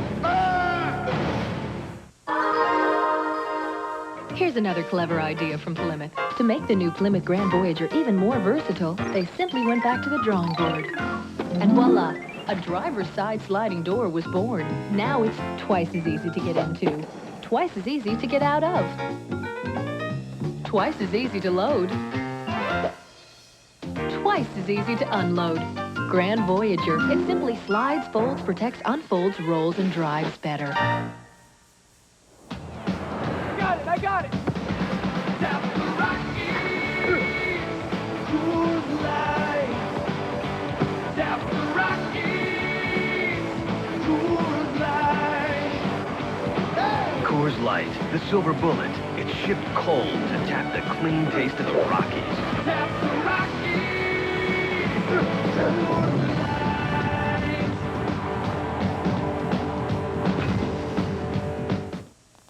A heated argument. She said she wanted to die. He gave her a loaded gun. Is he to blame for her death? The surprising verdict. Dateline NBC Tuesday. Here's a look at John Elway, and one of the great things about him, he's such an outstanding quarterback. You know that. He's a great competitor. Everybody knows that. He enjoys playing football, and it shows in his countenance, and it shows all afternoon. And the ball players that play with him, they enjoy him in the huddle, particularly when they're running out of time or they need the big play. That's when he really comes through, and he loves that part of the game. All right, here's Andre Coleman. Coleman on the return for San Diego, and he slides through to about the 24-yard line. Alan Aldridge with the tackle, and now he'll hand it over to the quarterback of the Chargers, Stan Humphries. He's had a pretty good afternoon. He needs to make a couple of big plays here. Well, look at his stats. Okay, 95 yards passing. Normally in this pass-happy NFL, you say, well, that's not a very good half there. 8 completions, 95 yards. But, it's been documented. Here's a quarterback 3 times since he's been in San Diego has passed for over 300 yards. His team is 1-2 in those games. Much like the New York Giants quarterbacks like Phil Simms was, his job is to complete, 15 passes, about 200 yards, and let his big running back carry the offense. And here is his big running back, Natron Means. He's going to get back to the line of scrimmage, and that is it. Let's check out the ticker and see what is going on. Minnesota big over Pittsburgh. St. Louis, the Rams. Oh, can you believe that? Yeah, they are for real. There's no question about that. Tampa Bay, they defeat Washington. That's interesting. I thought Washington would do better. The Giants, they get on the board big against New Orleans. Kansas City and Cleveland, that's a 7-3 ball game. And here we have a 7-6 ball game. Chargers leading by 1. Humphries taking a lot of time, checking off at the line of scrimmage. And that usually means that he is going to be looking for Ronnie Harmon. This time he is. And Harmon pulls it in. Well, Eric Thomas, too, makes a very nice play on that because he's the only one between he and Ronnie Harmon that has any idea what's going on. Closed well, made the tackle for a young man that has not gotten a lot of playing time. And I guarantee you one thing. We've talked about this down the field, speed, wide receiver type setup between Stan Humphries and his guys. They keep a rookie or a young guy out there very long. He's going to find him again. 3rd down and 6. John Jefferson goes across in motion. Humphries throws back underneath. The coverage pass is complete, but it is shy of the 1st down as Harmon pulls it in. Crockett dropped off of Jefferson, picked up Harmon, stops him before, and so it's going to be 3 and out. San Diego will be kicking. Well, there's been much criticism of the San Diego offense of not involving Ronnie Harmon enough in the offense. Well, involving somebody and really not giving them a chance, it's kind of a fine line. You want to get him involved, want to let him do his thing, but he never really had a shot there. You have a flag down on the play. This is a terrible kick. At the top of the telecast, you talked about one of the keys as far as the Denver Broncos are concerned, not necessarily John Elway, but how will their defense play? This will be a procedure penalty against San Diego after a kick of 28 yards. And at that time, Denver showed their defense 3 and out to Illegal San Diego. formation, 6 men on the line for the kicking team. That penalty will be declined. First down, timeout. So the Denver Broncos will take over. 9:25 left to go in the third. You're watching the NFL on NBC.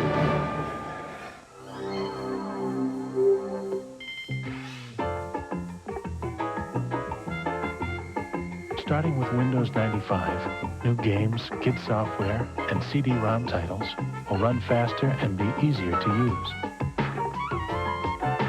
which should make your multimedia experience an even better experience.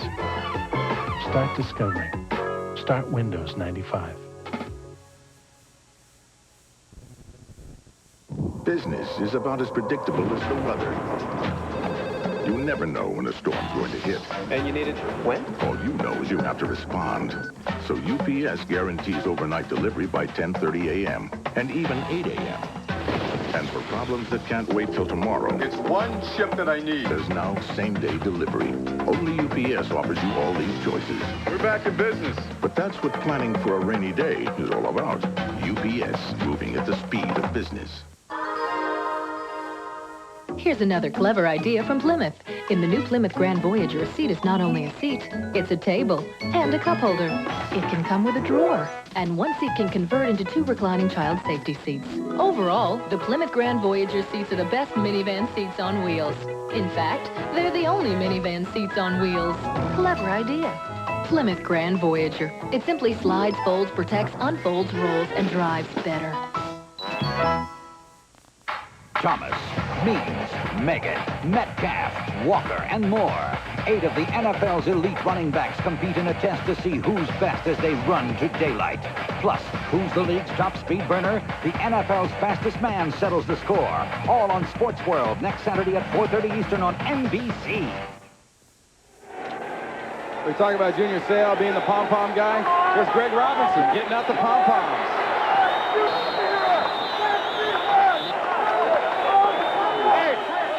If you're going to coach, you got to be enthusiastic. Elway, just a flick of the wrist into double coverage. It is incomplete. He's going to Shannon Sharp. Now, Sharp has been bothered by that ankle problem again. Says he doesn't want to have it shot up anymore. And he says that he is ready to go. But basically today, he has been more like a decoy, right? Yeah, he's sort of a painted wooden duck because he's really been a decoy. You know? But that was a great shot at Greg Robinson. What on the sideline? I mean, I love that. There's coaches that stoically, you know, Bud Grant, Bill Walsh, professorial look on the sideline. There's a coach that loses weight when he coaches. Well, I believe it. If you bounce around that much, we'll all lose some more weight. Second down. Incomplete. Terrell Davis, the intended receiver. Chris Mims was putting the pressure on him and updating Shannon Sharp. No reception in the ball game thus far, and he is an integral part of the offense and part of the weapons, like you mentioned earlier, that in reality are on the shelf for this ball game. Well, we've seen not only is he hobbled with the ankle, Michael Pritchard last week got a little quad problem, bruised his knee. You know, Sharp had that ankle surgery done this offseason, injected it every week last year, and says, I won't ever do that again unless it's for a Super Bowl. And that injury is definitely hurting this offense. Reuben Davis is out in that defensive line. Rayleigh Johnson is in, and Elway is going down. And it's Rayleigh Johnson that gets him. Second sack of the ball game for the Chargers. Well, John Elway made the point to us yesterday, Charlie, when he said, hey, this new offense, this kind of 49er style, you have to throw the ball quicker, but there's more receivers to throw the ball to. I think that's assuming you've got somebody open. That's assuming the receivers are used to doing it for you. He's got the sick weapons. His guys aren't reacting to what's happening to their quarterback. Tom Ruin is going to kick it away. Andre Coleman is poised with the return. Oh, good kick. It'll turn over. He's going to have room to come back, though. 9-yard line. Needs a block. Slips the tackle. Second man gets him. Good coverage downfield for the special teams of the Denver Broncos. 49 yards on the kick. 3-yard return. Chargers by 1. Introducing the new Plymouth Grand Voyager. It's filled with clever ideas. Now there's a sliding door on this side and this side. 27% more room for you and all your stuff. And seats that roll out of the way. A gazillion cup holders that hold almost anything. Plus more safety and greater visibility. You can carry more and do more. The new Plymouth Grand Voyager. It simply slides, folds, protects, unfolds, rolls, and drives better. 6:15 a.m., the truck pulls out of the post office. 100 will get you favors. Makes one stop at First Federal Loan and Savings. 1,000 will get you respect. I think we need another man on the street. We might as well put an ad in the paper then. We're gonna get everybody. But 1 million... 4 guards and all of them packing. ...just might get you killed. From the directors of Menace to Society. Dead Presidents. Rated R. Starts Friday, October 6th. You make sure they get what's best for them during the day, but are you taking the same care at night? Introducing Sealy's most advanced Posturepedic ever for the support they need. Now, the only foundation made from steel beams, not wood, is redesigned to be even stronger. Now, Sealy has a more sensitive sense and respond coil system, and its patented sensory arm senses and cushions your movement, then responds to your weight with increasing support. Correct support. Posturepedic support, only from Sealy. Welcome back to Southern California. Here's a program note on tonight's Sunday night NBC lineup. A brand new night of comedy. Brotherly Love, Minor Adjustments, Mad About You, Hope and Gloria starting tonight at 7 o'clock, 6 Eastern. A new night of must-see TV comedy on NBC tonight. Those last two shows are great, Charlie. Mad About You with Paul Reiser. It's fun. And Hope and Gloria, Alan Thicke. Yeah. Alan Thicke. Shannon Sharp is on the phone right now. Brotherly Love? Yes, Brotherly Love. He's calling his VCR to make sure that he has them taped and he can watch them again. 12-yard line. Little stutter step, stop and go for Natron Means. We've got a flag on the play. Yeah, I got a flag down there in the getting a Hope area there. Yes, they did it again, didn't they? These officials are right on top of that Hope.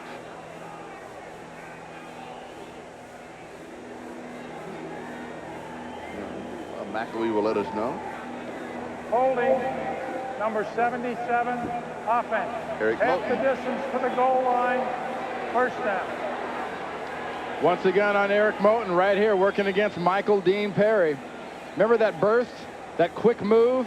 That's why Moten has to tackle him. That was not a hold, that was a tackle because of that quick, explosive first move of Michael Dean Perry's.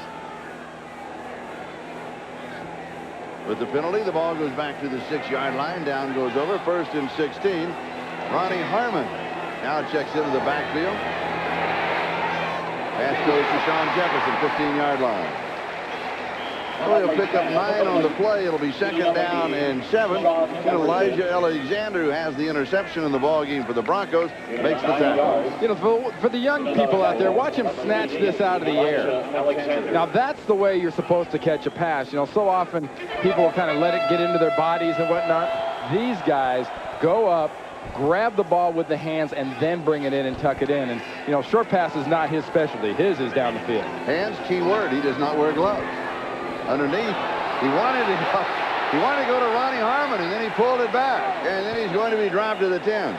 Stan Humphries had Harmon there, but he also had Broncos right in his face. I thought he was going to let it go, and he pulls it back down. He's got a lot of stickum on that hand. Now watch the end of the play and see who actually makes. He comes back. He has. See who makes his tackle. Is it a Bronco or a Charger? You be the judge. I don't know. I think we got more defense out of the offense than offense out of the defense. Humphries' reaction, that's his first reception on the year. So he'll go in the receiving category, and he's going to lose 4. See a little bit of everything in. 3rd down and 11. We've got a timeout. Denver wants to regroup here, and there's a reason. It is 3rd down and 11. If they can stop the Chargers here, forcing a punt, they can come up with excellent field position. Meanwhile, for an update, let's stand by as we go to New York. Greg? All right, Charlie, and we'll take you to Riverfront Stadium in Cincinnati. Jeff Blake goes on top from 51 yards out. Watch the catch by Darnay Scott into the end zone for the touchdown. Blake's 2nd TD pass of the day. Chandler has thrown 4 in the 3rd quarter. It's a 28-21 Oiler lead over the Bengals. Charlie? Thank you, Greg, and we also now want to update that timeout because with all of those movements that they were making them with only 10 men on the field of play. Well, actually, what happened there was Elijah Alexander was in there, and they needed the young quarterback Eric Thomas in there. That's why Crockett called that timeout, was turning around looking at his defensive coordinator, Greg Robinson, going, come on, where are my people? All right, 3rd down and 11. Key down in the ball game right now. We've got 6:56 left to go in the 3rd, just past the halfway mark in the 3rd. Chargers are up by 1. Denver holds it here. They can have excellent field position for Elway. Incomplete. Misses Harmon, and he also misses Tony Martin, and we've got a flag.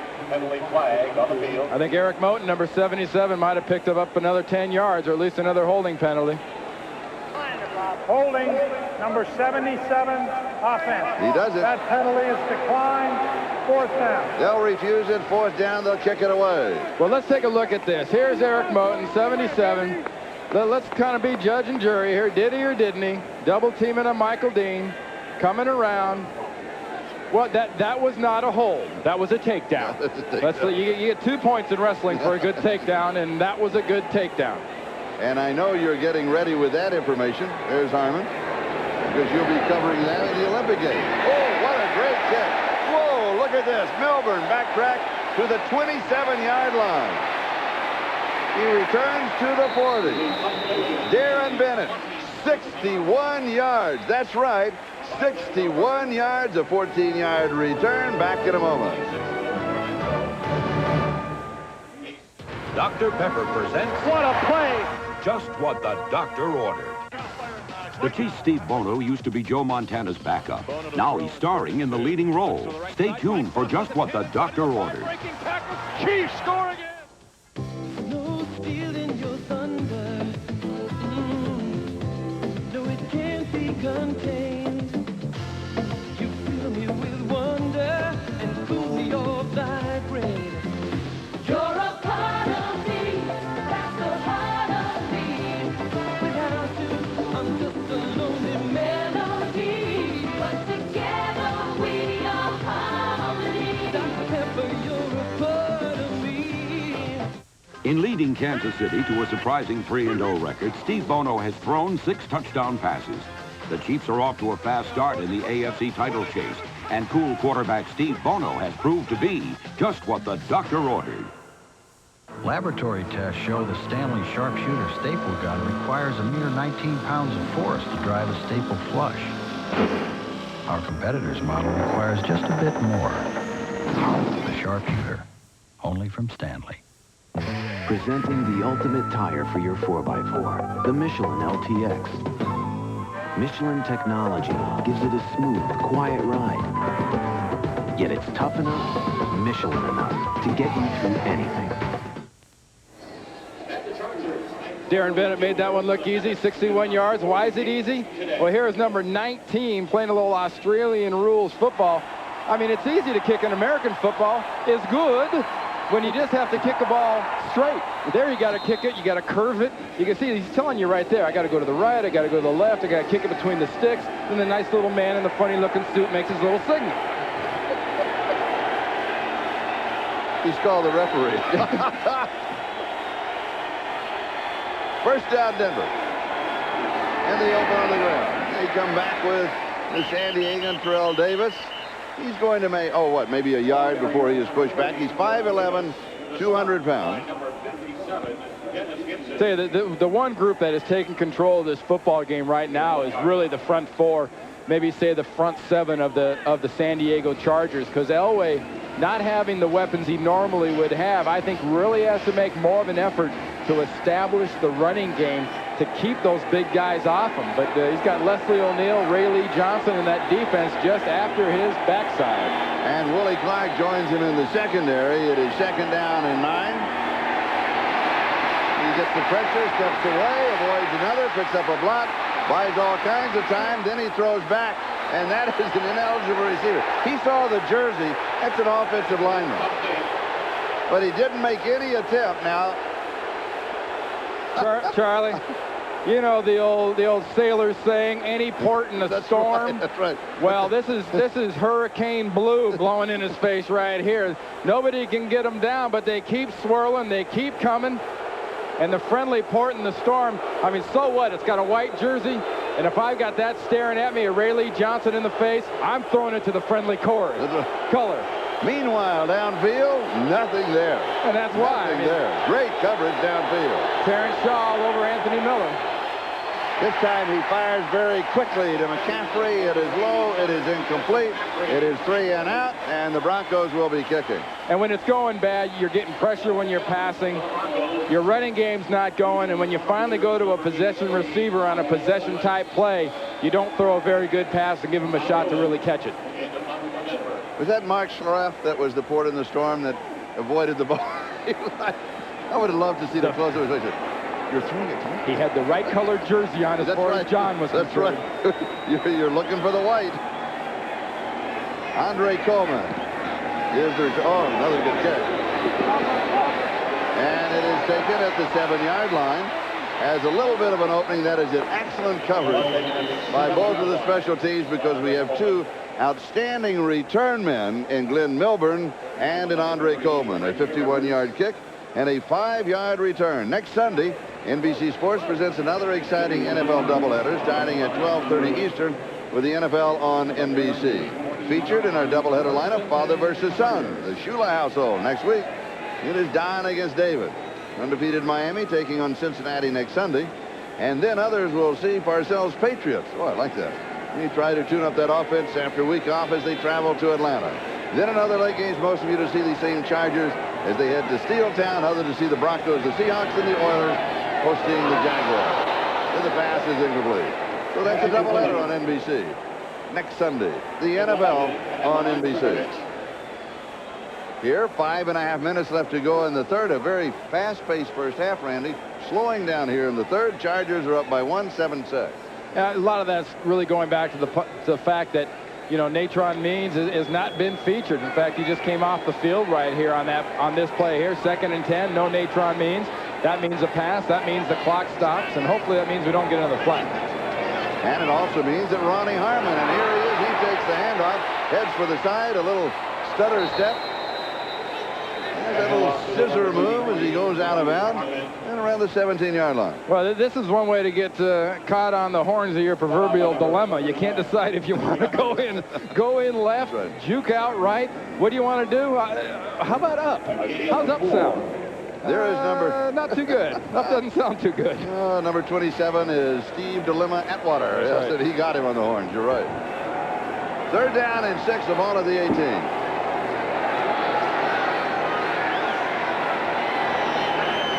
Sellout crowd on hand here this afternoon in San Diego, and downfield, Tony Martin has the first down. Converting on 3rd and 6. What a nice, cool play by Stan Humphries, and an excellent adjustment by Tony Martin. Watch him run his route, drive off Washington, and angle back into the defense and keep his body between Washington and the ball. That is just great offensive wide receiver technique, and you don't usually associate technique with a little fast guy. Tony Martin now with 27 receptions on the year. First down, San Diego. Humphries, he goes deep. And it is incomplete. Martin was running inside, and the pass was outside. We'll go just outside to New York. And an update. All right, Charlie, and we'll take you to Cleveland. Andre Rison had 5 catches all season long, 4 today, including his first TD catch of the year. That one a 4-yarder from Vinny Testaverde. The extra point is good. The Browns lead the Chiefs 14-3 in the third. Charlie and Randy, back to you. 14-3 there. Here the margin is 1. San Diego 7, Denver 6, 4:17 left. We're in the third.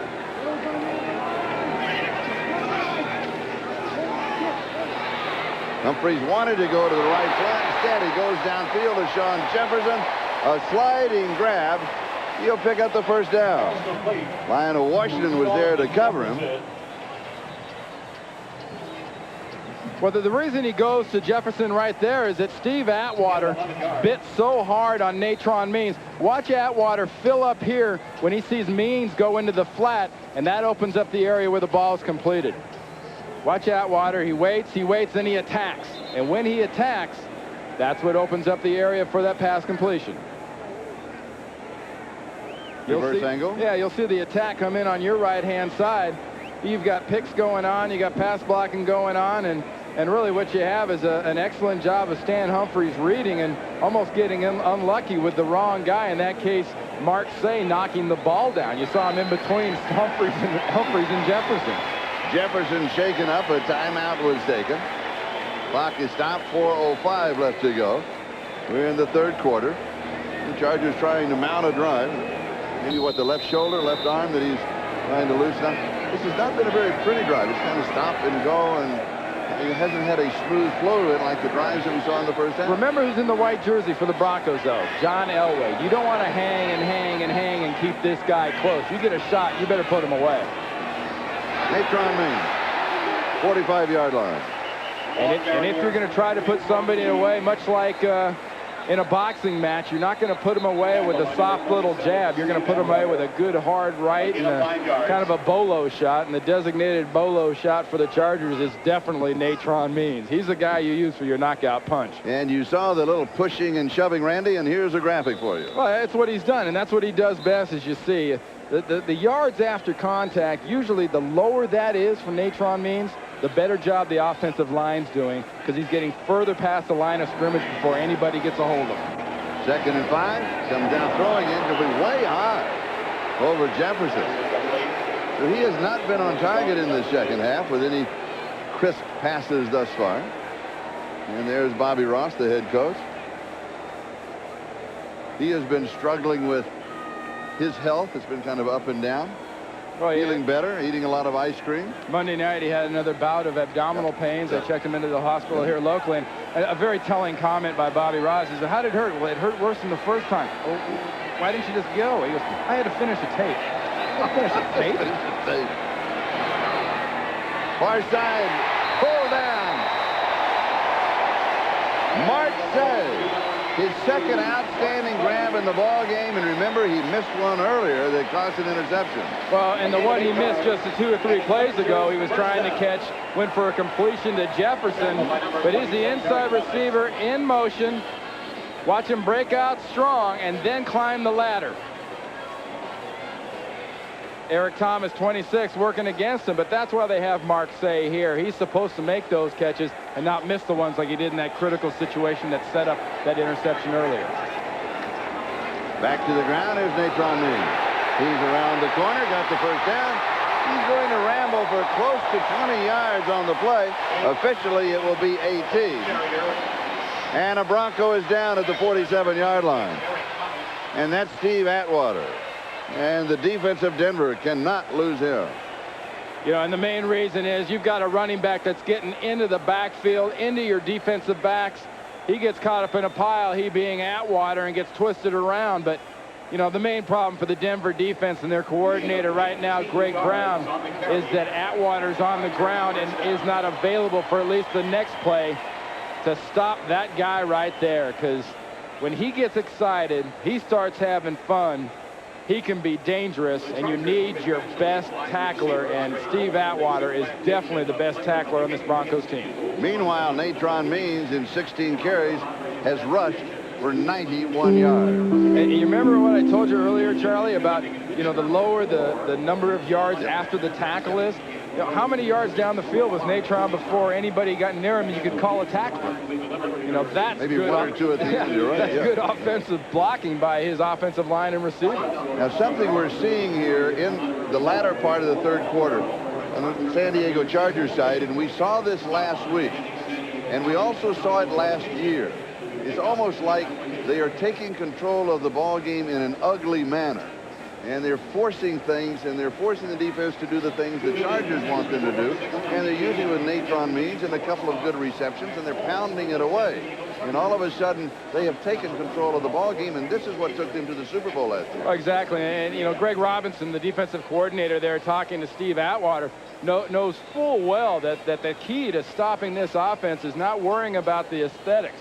And he knows this is not a pretty offense. But, you know, what you do when you stop this offense, you got to stop the ugly part first. And the ugly part, as much as it pains me to say this, are the offensive linemen. And the ugly part is that big bang-em running back. Of course they are. Yeah, if you don't stop Bobby Ross's ugly offense, you got no shot against the pretty one.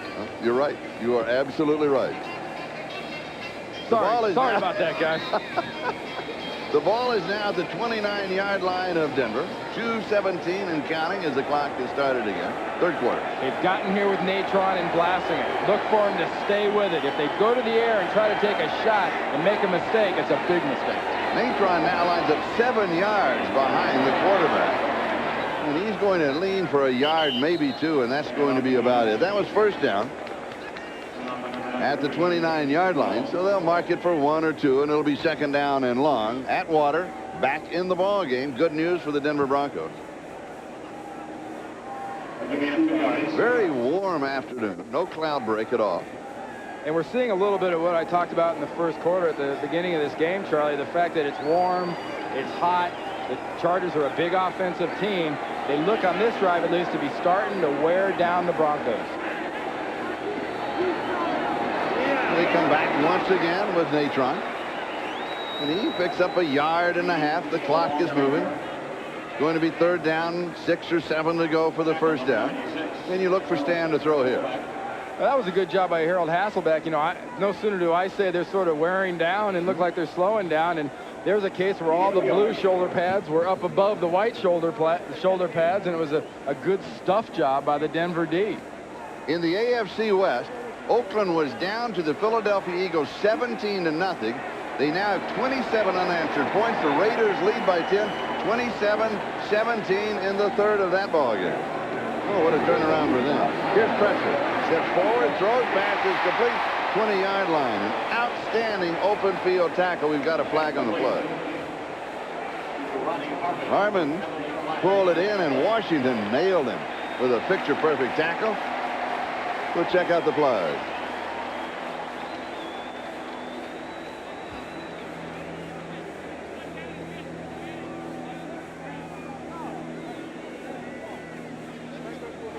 We have offside defense. We're going to measure to see where the football is with regard to the first down marker. And that, of course, for those of you who might not realize, is so that they can make the decision of if it's a first down, then they go ahead and take it and play goes on. If not, then they have the choice. Well, Bobby Ross on the right there has a decision, and Mike Shanahan on the left has a problem. Because the problem right now is basically stuffing down this Chargers offense somehow, trying to prevent any kind of points, because the way that the offense for Denver has not been operating, the weapons they don't have at this point, they don't need to have to get a big play late to win this game. I mean, Elway can work miracles, but he can't do it by himself.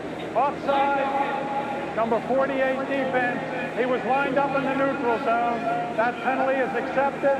5-yard penalty, third down. Lion of Washington. And the other thing is that the clock is continuing to move in San Diego's favor. Well, it is. You know, we got plenty of time here, but the longer you're out there, the hotter it stays, the more stress. I mean, there's a lot of things that go in here. And one thing that kind of jumps into my mind just off that play is, how does a cornerback get off sides? I mean, you look inside, it's like a receiver. You look inside, you see the ball. How hard can that be? And if you're ahead of the ball, you move back. Third down and 3 at the 22-yard line.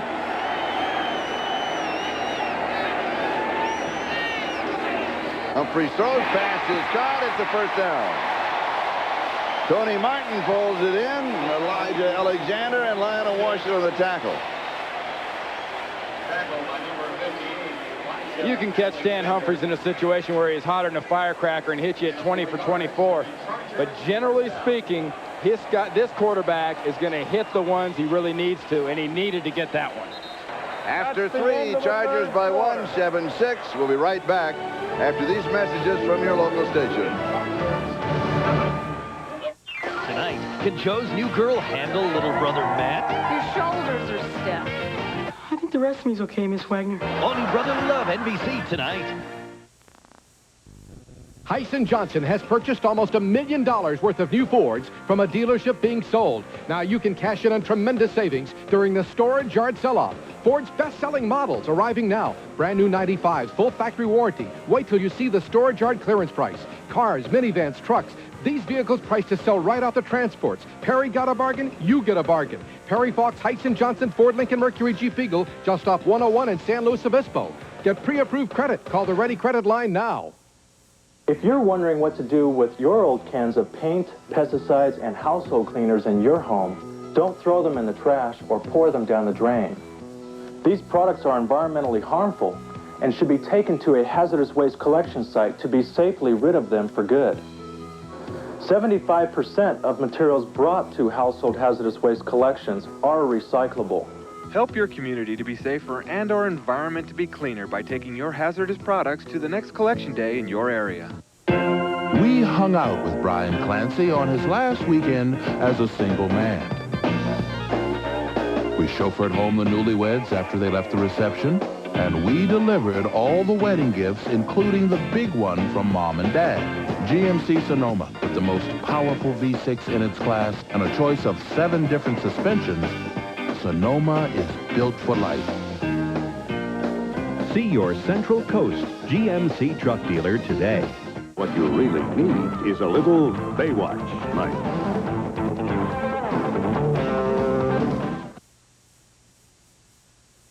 Or other use of this telecast without the express written consent of the NFL is prohibited. This is Charlie Jones, Randy Cross. We start the fourth quarter in San Diego. Chargers by 1 over Denver. Fakes to the first back through, and then Natron means 2-yard line. It's going to be first down and goal to go with a little backward shuffle, a mini moonwalk for Natron. And the reason he gets to do that, it's sort of like pick a direction.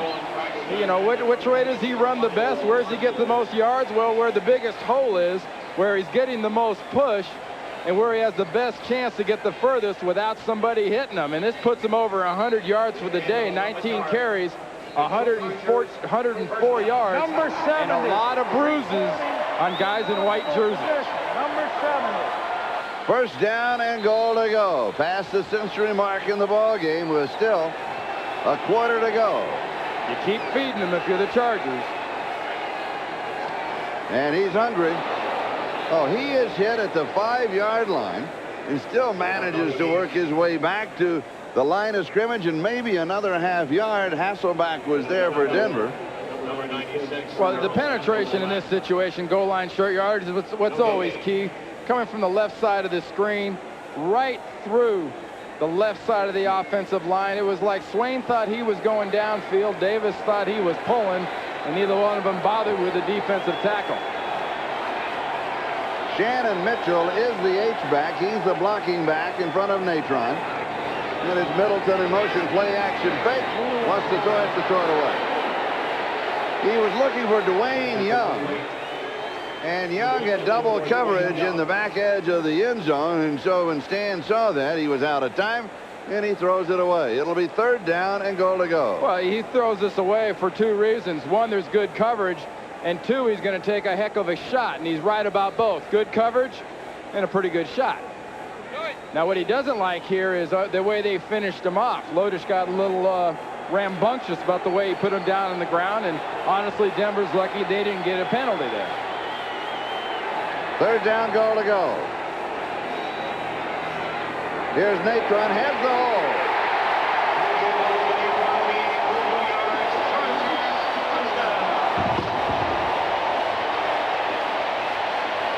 Wow. Do you see that slight hesitation about halfway through that run by Natron Means? Like, nah, I can't believe the hole's this big down here. Watch what happens. He is going to start going to his left and then say, ha, you got to be kidding me. It's like stealing. See that little hip hop, that little step? I mean, there was nobody but the cannon and some fans between him and the back of the stadium here at Jack Murphy. You know what, something? It is stealing. He just has stolen his second touchdown of the afternoon. Carney splits the upright. So in the opening moments of the fourth, it's a 14-6 ball game. No stealing your thunder. No, it can't be contained. You fill me with wonder and cool me off vibrate. You're a part of me. That's the heart of me.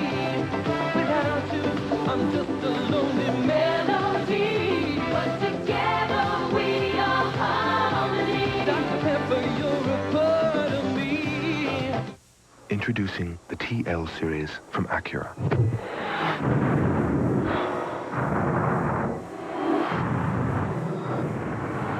It has all the features of its luxury class competitors at a very competitive price.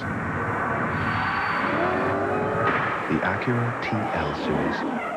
Once again, we've taken the concept of luxury in an entirely new direction.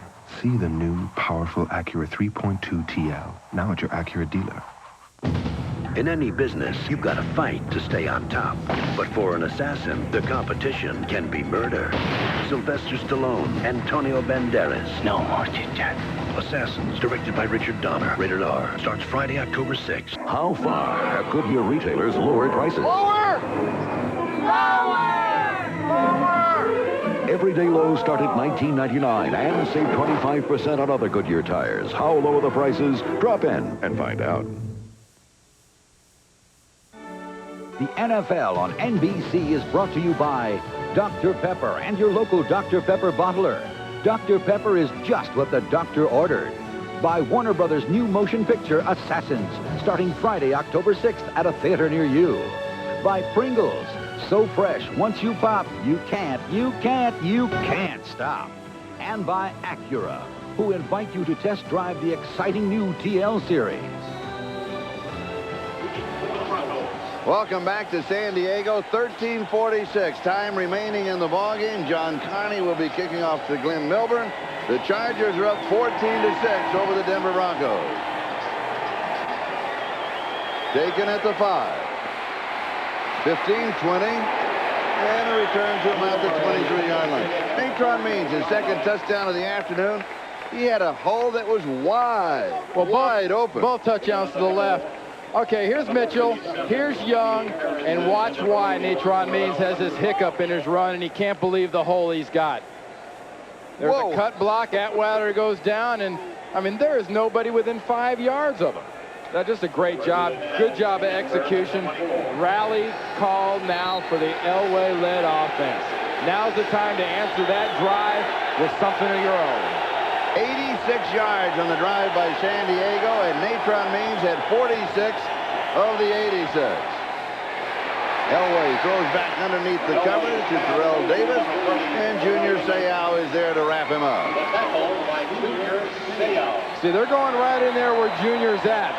They've put him in a position, that being Dave Adolph, the defensive coordinator, has put Junior in a spot where he's got an opportunity to make plays. If you're going to try to get healthy over the middle of the field against the Chargers, you've got to deal with number 55, and they like a matchup between a rookie running back one-on-one against Junior. And that was John Elway's first completion of the second half. He's now 1 for 6 in the second half.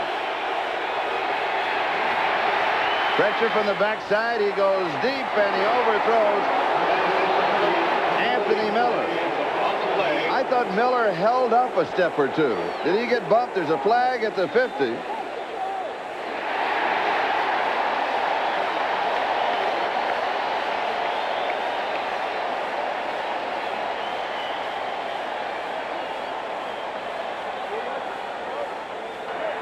Pass interference, number 83, offense.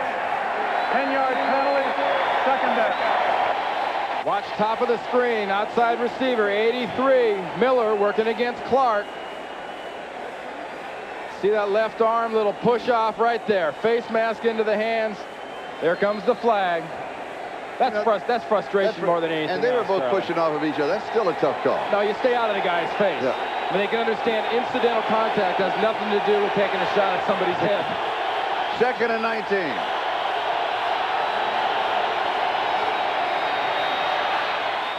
Elway's pass is complete. He goes in the right flat to Aaron Craver. Junior Seau chases him. Number 29, Aaron Craver, forced out of bounds by Junior Seau. So spot the ball at the 27-yard line. He gets 12.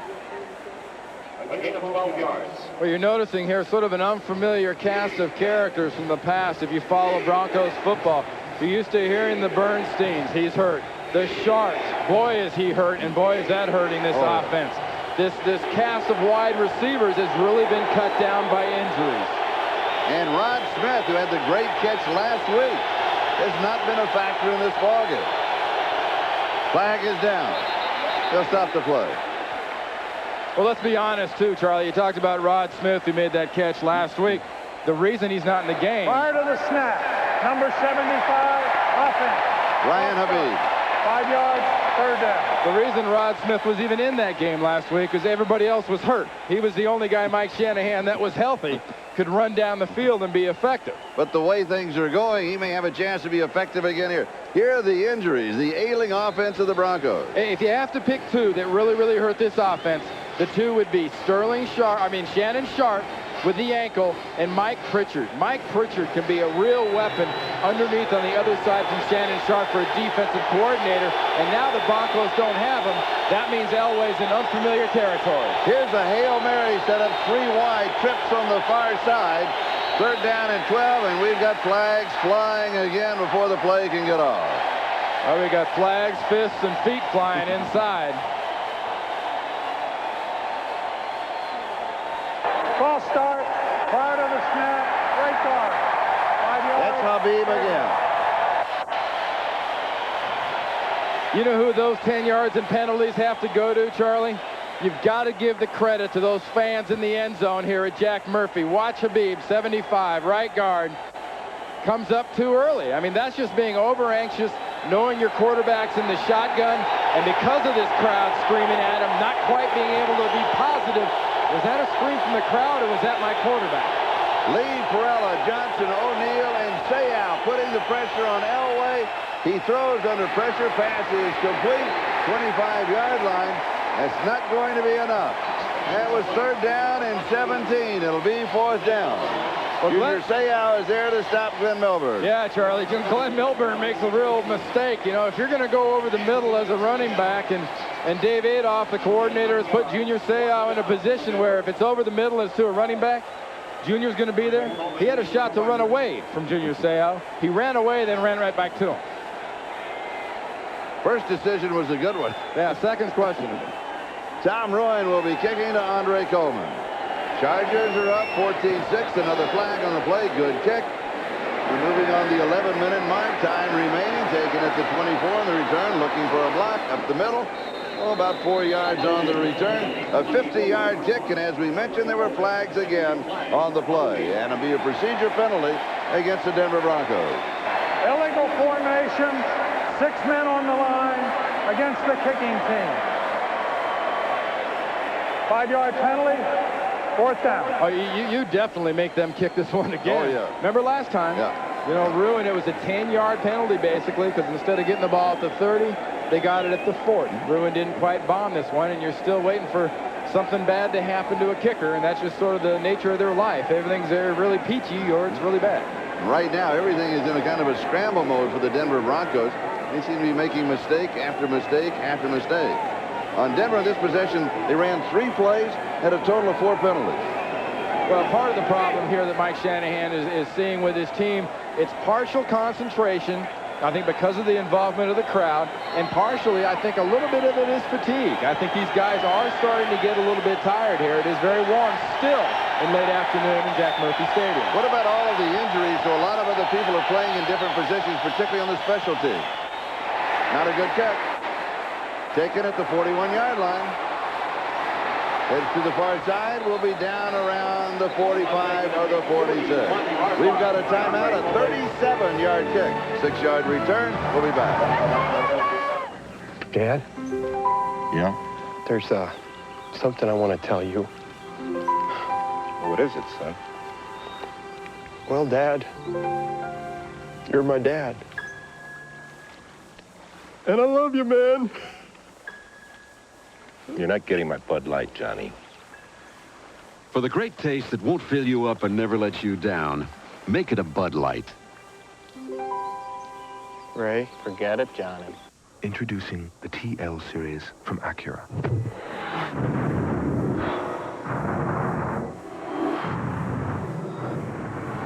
It has all the features of its luxury class competitors at a very competitive price. The Acura TL series. Once again, we've taken the concept of luxury in an entirely new direction. See the new, powerful Acura 3.2 TL, now at your Acura dealer. Emma, seems like we've known each other forever. Yeah, I know. 2 weeks. Will you marry me? 'Cause Emma, I love you, man. Oh, Johnny, you're not getting my Bud Light. For the great taste that won't fill you up and never let you down, Johnny? make it a Bud Light. Jane? It's Joan. Jane, Joan, whatever. I feel like I've known you forever. NBC Wednesday. We got people out there. Let's go. He's melting the polar ice caps, holding the world ransom. This is an emergency. Please respond. Sound general quarters. Now, surging oceans will flood the planet. Contact's been lost, sir. Unless the Sequest can stop it. Get him, Commander. Torpedoes away. An all-new season of adventure, Sequest 2032, NBC Wednesday. Well, Natron Means isn't in the game right now for this first play, but that doesn't mean that offensive line and he haven't done a great job and aren't the most important people so far in this game for the Chargers. 55 to the left, 23 to the middle, and you got him for 4 carries and 28 yards right. Right, left, or center, doesn't matter. The Chargers are going to pound the ball. And here is Ronnie Harmon. And Harmon on first down, he runs into Bronco, drops the ball, picks it up, and comes back. And that's a little bit of a twist. They want to use Ronnie Harmon more on first down, but I'm surprised that they do it here as effective as Natron has been. Well, exactly. I mean, to use kind of a military analogy, this is using your light infantry. Mm-hmm. You're coming in, Ralph Friesian, the offensive coordinator, they're sort of coming in with the horses and the unarmored vehicles instead of the tank.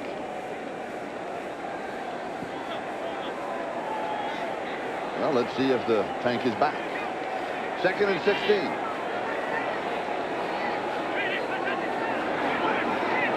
So the aerial arm of the offense, and there running free is Tony Martin. Oh, he was 35-yard line, 25 yards on the play. And you're seeing a real slack off on the pressure that Humphries was getting early. He's not getting now from the Denver defense. And remember that play he missed earlier, dropping that ball in there right there? That was the perfect job. Remember, too much zip, not enough drop. Tony Martin in the great spot. Stan Humphries, very nice touch pass to Martin. 5 receptions, 82 yards in the ball game. First down, San Diego. Chargers are up 14-6. And here is Harmon, cuts inside, goes outside, and he scrambles for 10 yards. Nice run by Ronnie Harmon. Diana Washington and Harold Hasselbeck finally pull him down. Well, a little change of pace here from the Chargers. You're worrying about the tank, worrying about the power, and they give you a little Ferrari move here. They give you the little guy that can squirt out and can make the funny shakes and can get those extra yards that Natron Means can get you the power yards, but Ronnie Harmon's going to get you the quick yards. 9:20 time remaining in the ball game. And the chains are out for the measurement to see if this man, Ronnie Harmon, picked up the first down. As you can see, just a double smidgen shy.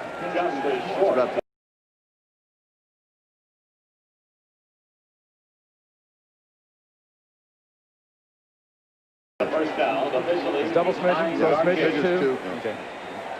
Well, strap it up, guys. Natron Means is in the backfield. He will have Shannon Mitchell in front of him, number 89, and if you're on the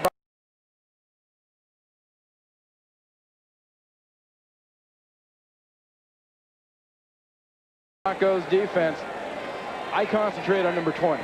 I might get hurt by something else, but if I don't keep my eye on him and know where he is at all times, it's going to hurt if he hits you and you don't know it. And Greg Robinson has got to commit this defense right here to the run and to stopping Natron Means. That makes you awful susceptible to a play-action pass.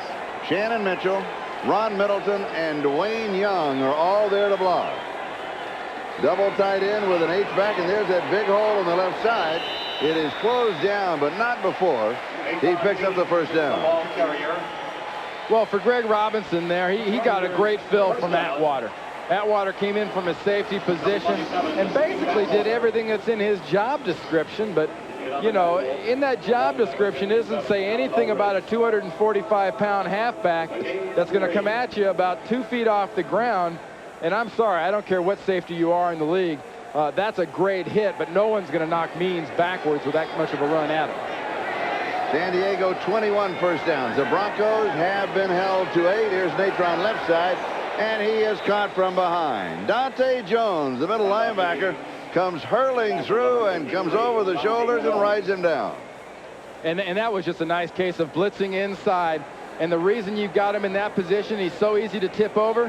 His shoulders were this way instead of going this way. See, if he runs this way, you can tackle him a lot easier than when he's got him squared. Shoulders aren't square, linebacker unblocked.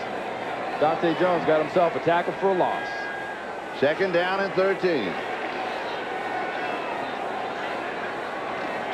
Play action fake to Natron going into the corner. There was coverage there on Tony Martin, and so Stan Humphries throws it away. Time remaining, 7:41. And a reminder that Denver the next 2 weeks at Seattle and at New England. The Chargers are on the road the next 2 weeks at Pittsburgh and at Kansas City. Third down and 13. And when this drive started with about 10:45 to go, Mike Shanahan had to be thinking, let's get 3 and out. Let's get the ball back. Worst case scenario, about what's happening now. A slow, methodical move of the ball down the field by the Chargers. Humphrey sets, he fires, pass is complete. Inside the 10-yard line, it's Mark Say. He is at the 8-yard line. First down and goal to go. 18 yards on the pass play as they convert on third down and long. And wow, Charlie, you know what's kind of double secret probation, worst case scenario? You get a team in 3rd and 13 when you really need to stop them, and the defense plays soft and gives them a first down. That is just, it's huge for the Chargers, but it hurts double for the defense of the Denver Broncos. The Chargers inside the red zone, inside the 20 again this afternoon. And they've been struggling prior to this ballgame inside the 20, but they've been very successful today. Here's Natron right side. Flag comes floating in as the defense of the Broncos string him out, led by Dante Jones. It'll be a holding call against San Diego.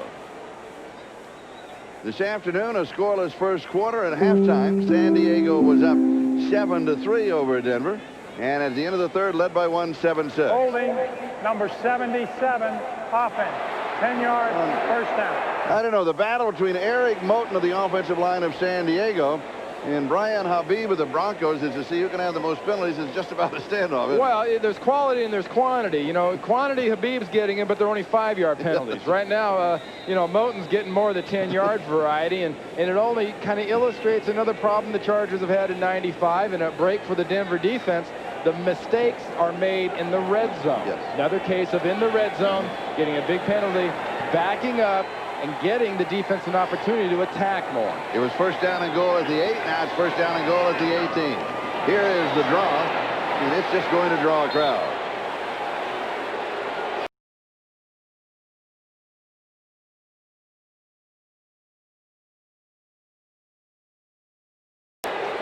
Ronnie Harmon.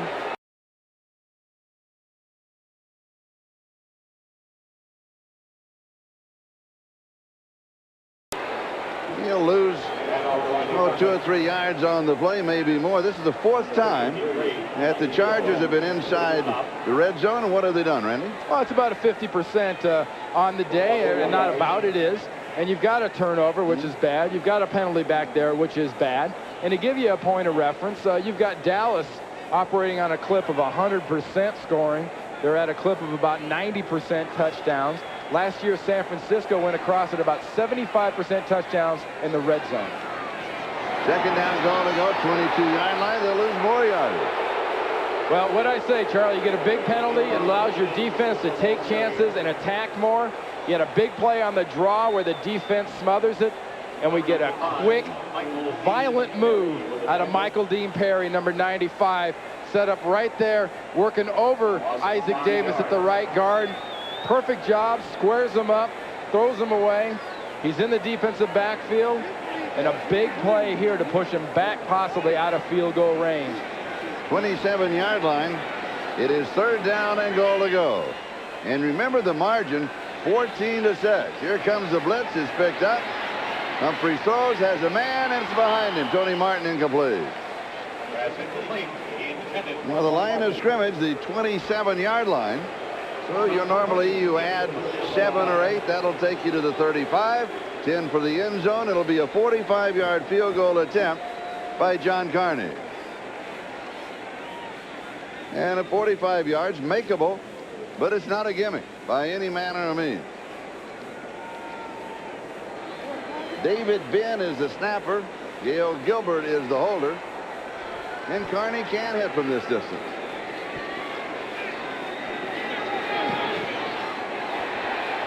And he does.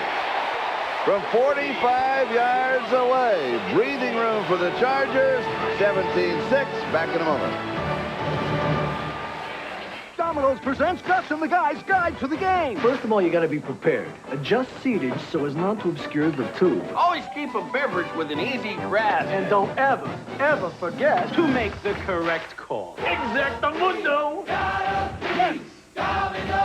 Coming through with the ultimate deep dish. Thick and zesty crust. Cheese baked to the edge. Delivered free. Order any deep dish at menu price and get buffalo wings for $1.99. Gentlemen, let the games begin.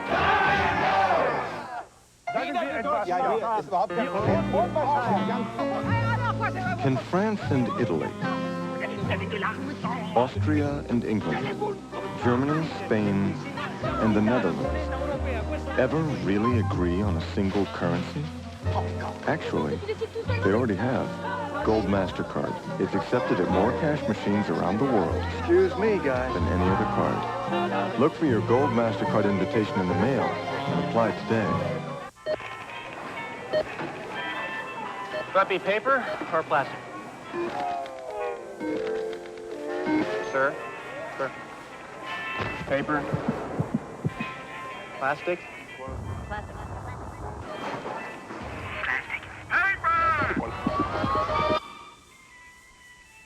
Well, at least you know how to get the groceries home. The always dependable Accord from Honda. Possibly the world's easiest decision. Next Sunday at 12:30 Eastern, an NFL on NBC doubleheader. First, father meets son when Don Shula's undefeated Dolphins face David's Bengals. Then, a rematch of last year's AFC Championship. Last season, the Chargers squashed the Steelers on their way to the Super Bowl. Now, Pittsburgh seeks revenge. The NFL on NBC next Sunday. The key number on that San Diego drive could be the time. 5 minutes and 46 seconds. A time comparison. Are you ready for this? Denver 21 minutes, San Diego 35. 15-minute difference, time of possession. And that offensive line in Natron Means deserves the lion's share of the credit for those minutes, too. Oh, yeah. Whoa. And this one is going to go out of bounds, and the Denver Broncos will take over. Kickoff out of bounds. By rule, the receivers take the ball. 1st and 10. 30 yards from the spot. They take it 30 yards from where the ball was kicked off, not necessarily a specific spot. Randy, here's John Elway. Well, the ball's going to be here on the 40-yard line, and you're giving John Elway great field position with 4:54 in the 4th quarter. What's this guy done in the 4th quarter? Well, not really much compared to everybody else. You know, you've got a few probable Hall of Famers in there at the top of the list with Elway and Marino. And John Elway, 35 comebacks. The secret for him to be able to make this is he needs one of his receivers to swell up. He just needs to be the guy. Almost get into those huddles and say, John, I'm your guy. Throw it to me.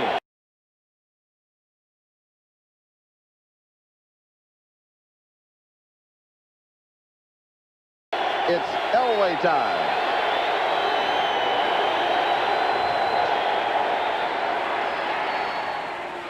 He drops it off to Terrell Davis.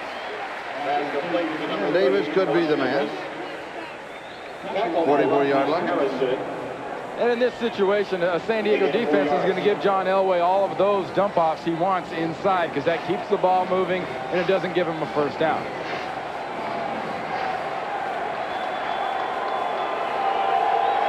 Second and 6.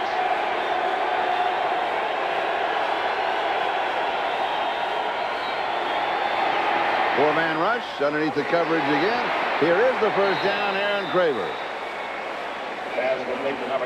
Oh, a couple of plays, a first down. Here's the score. Timeouts remaining and the timeouts remaining. Well, I tell you what, right there, you had 2 all-pro plays. One by John Elway stepping up and avoiding the rush, and 2 by Junior Seau getting just enough, and I mean enough, just barely a little tick on Craver's foot to bring him down. First down, San Diego 45-yard line. Elway throws, comeback pattern, sideline, first down, 31-yard line, clock move. Anthony Miller pulls it in. You got a no-huddle working, Charlie, and I think that's my nominee as the guy that's got to be the man on this drive. And for the rest of these 3.5 minutes left in this ball game, it's got to be Miller. Miller's in his former stadium here in Jack Murphy Stadium, working against the rookie. He's got to be the guy you go to. He has 3 for 27. Right side, passes a little high. Catchable, but Craver couldn't pull it down. Clark had the coverage. Clock stopped 3:13. San Diego 31. Second down and 10. And I think with the sick weapons analogy we keep bringing up, I think it really brings up a great situation for defensive coordinator Dave Adolph of San Diego to attack John Elway, to take more chances with blitzes, to be willing to man up against receivers he feels he has an advantage against. Second and 10. Anthony Miller incomplete. Shaw with the coverage. 3:08 time remaining. Third down. And you know, Dave Adolph's rookie corner, Terrence Shaw, was the guy that John Elway went after with Miller. We talk about him being the guy he's got to go to. He did. Great job of stepping to the plate by the young video wizard. Factor in the score. It is 17-6. Touchdown and 2 points does not do it for Denver. And you need an touchdown onside kick and then a long field goal by Jason Elam, who is hit from 52 yards away in this ball game. Elway, far side, one-handed grab, no. Ed McCaffrey could not pull it in. Willie Clark had the coverage. And Randy Cross, this is your call. What do you do here? You go for the field goal or do you go for the first down? Personally, I think you just don't do it. You do not kick the field goal in this situation. And I think Mike Shanahan is got to take a shot, get himself a first down, get himself a touchdown. One thing to consider from his decision process, how well can Elam hit out of this dirt? It raises or lowers the percentages of it being good.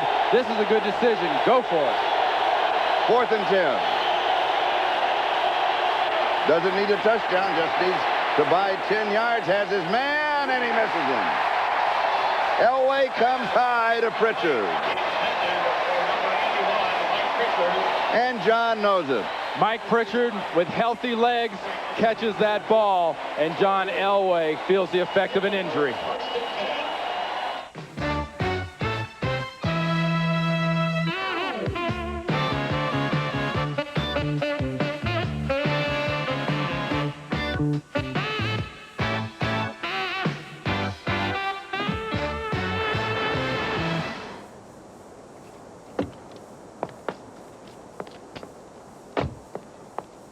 My advice to you is get a prelude.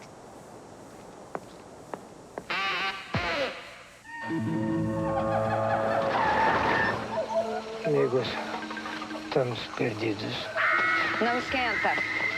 Eu peço o mapa pelo correio eletrônico. Aqui? Eu tô rodando o S2 Warp Connect da IBM.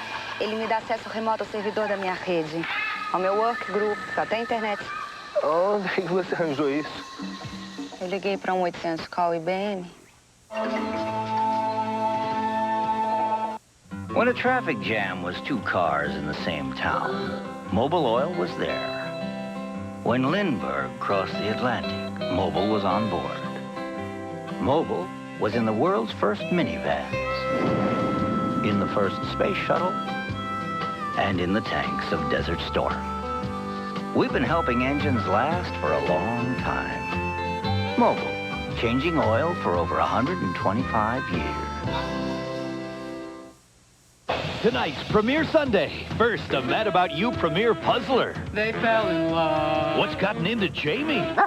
Maybe a baby? I may be pregnant. I'm now 4 days late. So you come in early tomorrow? Then Hope's sleazy ex-husband returns. Click, I'm back. NBC Premiere Sunday tonight. Well, I talked about John Elway feeling the effects of an injury to one of his wide receivers. Well, here's Pritchard driving, being open. The ball's put a little high, but, you know, if his knee feels good, if his quad feels good, he gets up that extra inch and that ball doesn't sail through his fingers. It lands right in the middle of his hands. And San Diego now will just try and run out the clock, and they're going to run it with Natron Means. Already over 100 yards in the ballgame. And they're going to start from their own 31-yard line. Ray Crockett and Tyrone Braxton make the tackle for the Denver Broncos. And Denver will buy a timeout. Well, look at John Elway, what's happened to him in the second half. But I think what you have to factor into that 6 of 15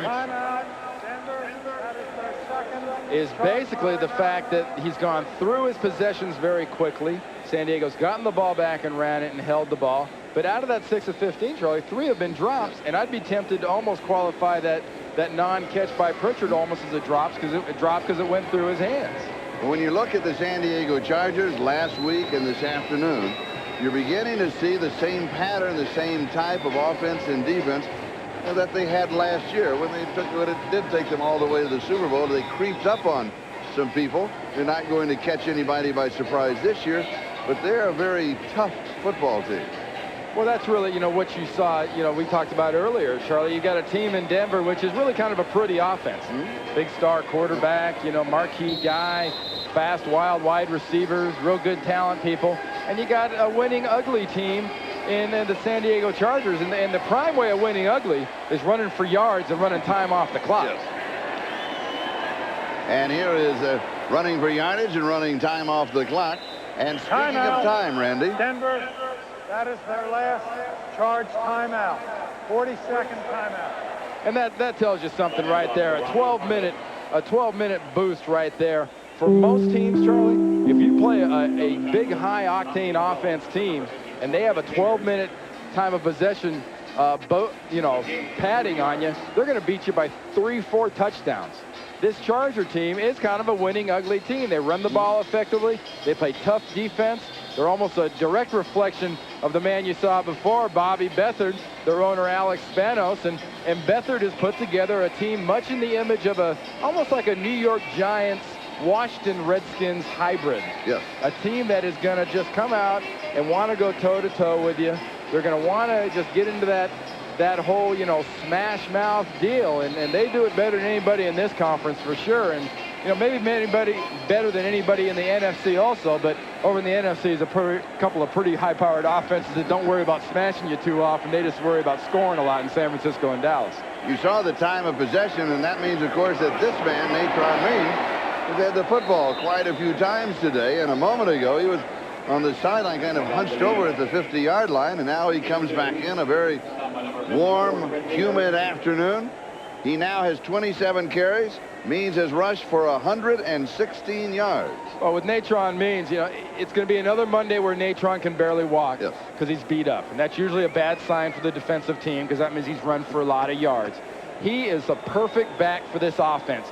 Much as Emmitt Smith is the heart of the Dallas Cowboys, this is the heart of the San Diego Chargers. Natron Means in the running game. 2-minute warning will be given to both bitches. We'll step aside. Chargers are up 17-0. AT&T presents A Sure Thing. In 1986, the Buccaneers appeared headed for sure disaster when Steve Young's errant pass was intercepted. But were they? Stay tuned. In business, you can't always count on having enough time. But you can count on AT&T, because only AT&T guarantees you a competitive price. Our 1-800-COMPARE Center will give you an immediate side-by-side price comparison, and we're so sure that our prices are competitive that if you don't agree, we'll give you 1 month's worth of long distance up to $500. These days, you can't count on much, but you can count on AT&T for the life of your business. The Buccaneers' shore disaster turned to fabulous fortune in the blink of an eye.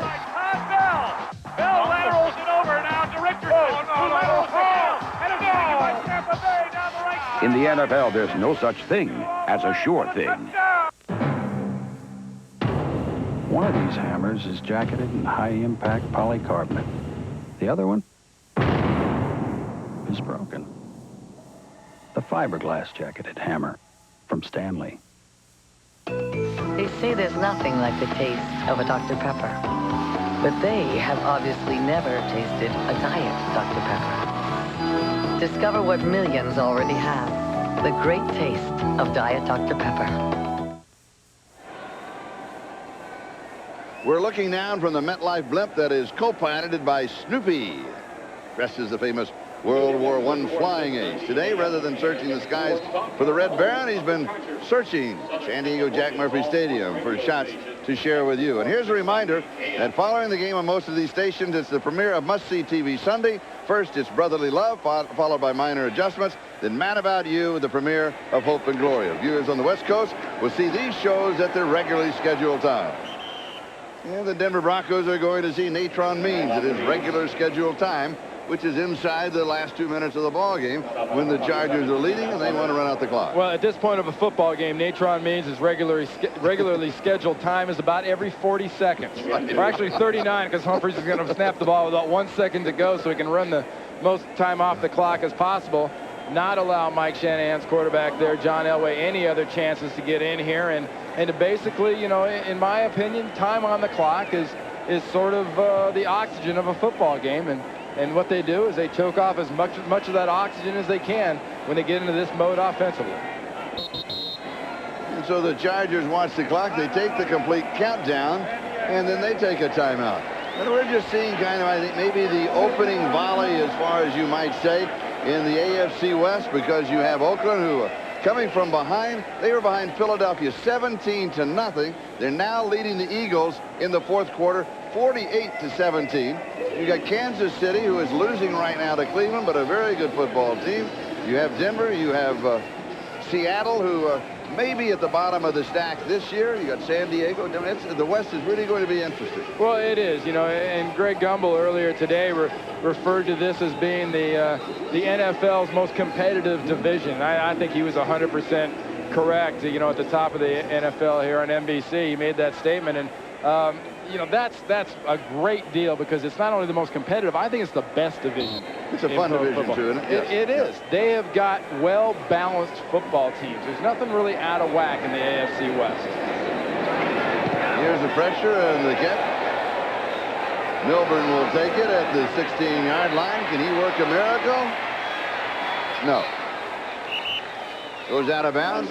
Clock is stopped with 1:04. Now, can John Elway work a miracle?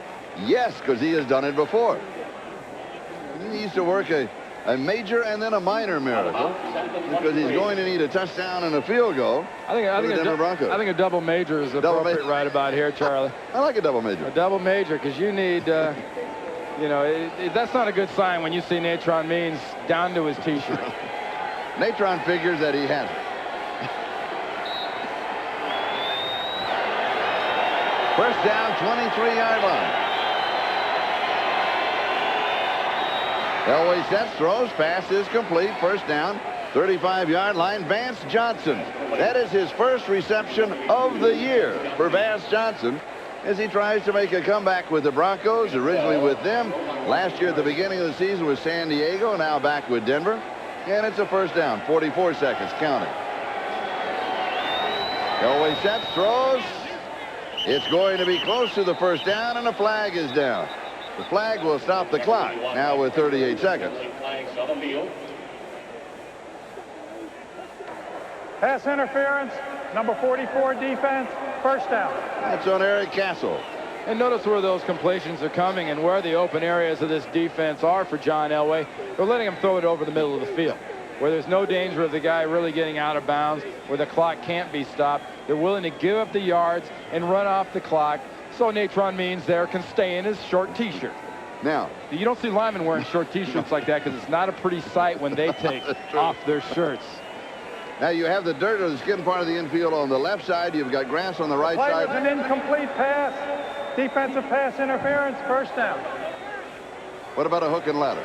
Come inside, the lateral outside, down the sideline. They need the whole fire truck. The ladder ain't going to do it. They need the whole fire truck.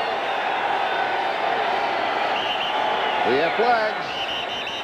San Diego may have jumped the gun. Still 36 seconds left. Chris Mims was a bit anxious.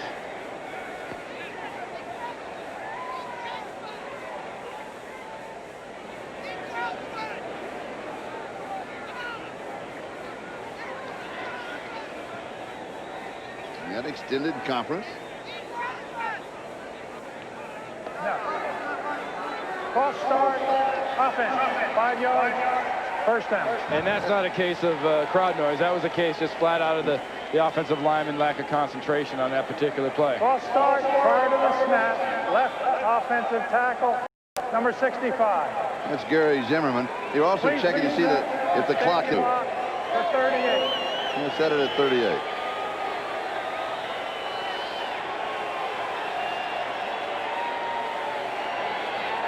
And in talking yesterday morning with Bobby Ross, he made the statement to us, Charlie, where he said, you know, I'm just not quite sure if we're not kind of a mixture between a Washington offense and a Dallas offense. We throw the ball pretty good, but I don't know if we're quite physical enough to take it to the Denver defense. Well, Bobby might have been sandbagging us a little bit because his offense today was plenty physical for this Denver defense. Pass underneath the coverage, and he goes to Glenn Milburn. One of the things you might have noticed is out of your corner of your eye that the umpire there, who is positioned right behind the defensive line, is that he ducked down and avoid being hit by the ball. You know, a lot of traffic comes across there. And Tim Brown ran into an umpire last week in his ball game. Yeah, the one juggled and dropped by Milburn. Charlie, the one thing that wasn't brought up in that huge overtime play, Tim Brown picked by the umpire. Hasty takes it back. Yep. I'm going to take a guess here, but I think that umpire has been standing about the same place ever since Tim Brown played football. That's right. So I think it's more his responsibility to miss that umpire than it is the There's always been one him. there. That's true. Yeah. Oh, yeah. No, you're right. Junior Seau. He brings the enthusiasm, and he really brought the enthusiasm to this ball game. He had the pom-poms working today, He had the pom-poms out. You're absolutely right. Here's Elway scrambling. Flag. Pass is complete. Inside the 40, and then touchdown. Ball pops loose, but it is down there. But there was a flag back. Normally that's holding. It'll go against Denver. So we have 5 seconds. Holding, number 75, offense. 10 yards, Habib. third down. For Mike Shanahan and the Denver Broncos, I think this is just a case where, you know, Coach, you got to get healthy. I think defensively, you've got some playmakers. You've got Michael Dean Perry back. Offensively, you've got John Elway and normally a fabulous crew of skill people. But these injuries, the ankles and the hamstrings and the knees have really taken a toll on the offense. If Kansas City, who is losing, continues to lose, this is the way that the West would be after today. A quick look. We'll take a longer look for you. Meanwhile, Glenn Milburn is going to run us to the end of the game, and he will run us right into our next commercial break. The final score, Chargers defeat the Broncos 17-6.